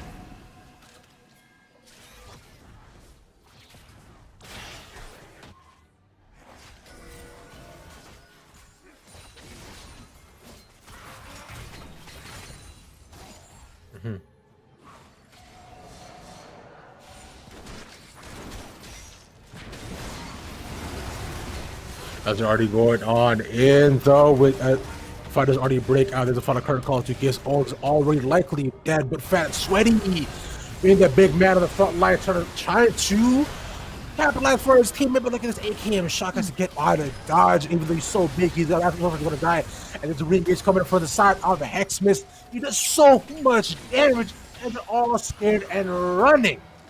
All the way at the end of it, they already get 2 kills there for team number 4. Now mid tier 2 has to go down. And it's so unfortunate too. A lot of people choked on the side of Team 4, but the Ocean Soul is coming through. And look how much they are healing back all that damage. Baron buff still in tow means that is 1, potentially 2 inhibitors, as this buff is going to be up for just under a minute. But they might actually just look for the finish here. Another 12 seconds till Protoss comes back. They have all of their members alive and well, but it does look like they're not interested in following up here. It looks like bot lane will be the play here. And with that Elder Dragon coming up in 2.5 minutes, you might want to look to end the game here if you're Team 4. You want to risk the opportunity. All it's going to take is one bad fight to lose this one. Yeah, unfortunately, but overall looking at it, I think it would take at least 3 bad fights, because even with the Elder, you would have to get the waves back into control, and then they got to try to go and push to the base still. But at least Team 4, like you mentioned, over the safer play, they get on 1 inhibitor, they open up bot side as well, so more and more avenues for themselves too, because it's our top side too is pushing it up and on them. Respectable, yeah, I like it. And at least now they have 1 permanently pushing lane. And it is the mid lane as well, which is going to be super good for them, as the Elder Dragon again coming up now in under 2 minutes, and in just over 2 minutes time we're going to see another Baron come through as well. But with how much of the base has been opened up, Team 2 are 1 team fight away from losing out the match here, because, well, mid is open, like you said, permanently pushing. All it takes is 1 slip up here. Teleport's still available at this point, I think, for everybody. That's right. So I imagine no matter what starts out, we're going to see a quadruple teleport play come through, just because of what a crucial moment in the game we're at. And also, it's worth noting, this is the longest the game's gone today. Yeah, this is you are 100% correct here, Beatdown. This is at this point becoming the bar burners of these games, especially with these 2 mid laners who are late game massive carry as well. I was looking at Team 2, even Team 2, they do have extremely well scaling compositions, right? With the Kai'Sa, the Graves too, along with the Alistar. Both these guys are absolutely massive. A Silver Dragon might be in a bit of a rough spot, so let's have the unstoppable onslaught needs to get away, but won't need to. As TP coming in, because look at this Team 4 looking for a little bit of a cheeky play. As 30 seconds left until the Elder spawns right now. Silver Dream. Oh my God! He stopped their backs here. So many of them already. They don't get down the tower, which is as they all try to get out. Look at this DDT coming again. And coming out of the backside, the re-engage Shock doesn't land onto anybody else. There's not even there. And the entire Team 4 is going down here, beat down. Indigo already pops 1, and he already popped the Silver Dream on the backside. There's other Kai'Sa. This is the game here, man. Team 2 right now just cannot do anything, because if your tank is 1v1 in your ADC, you know it is definitely GG.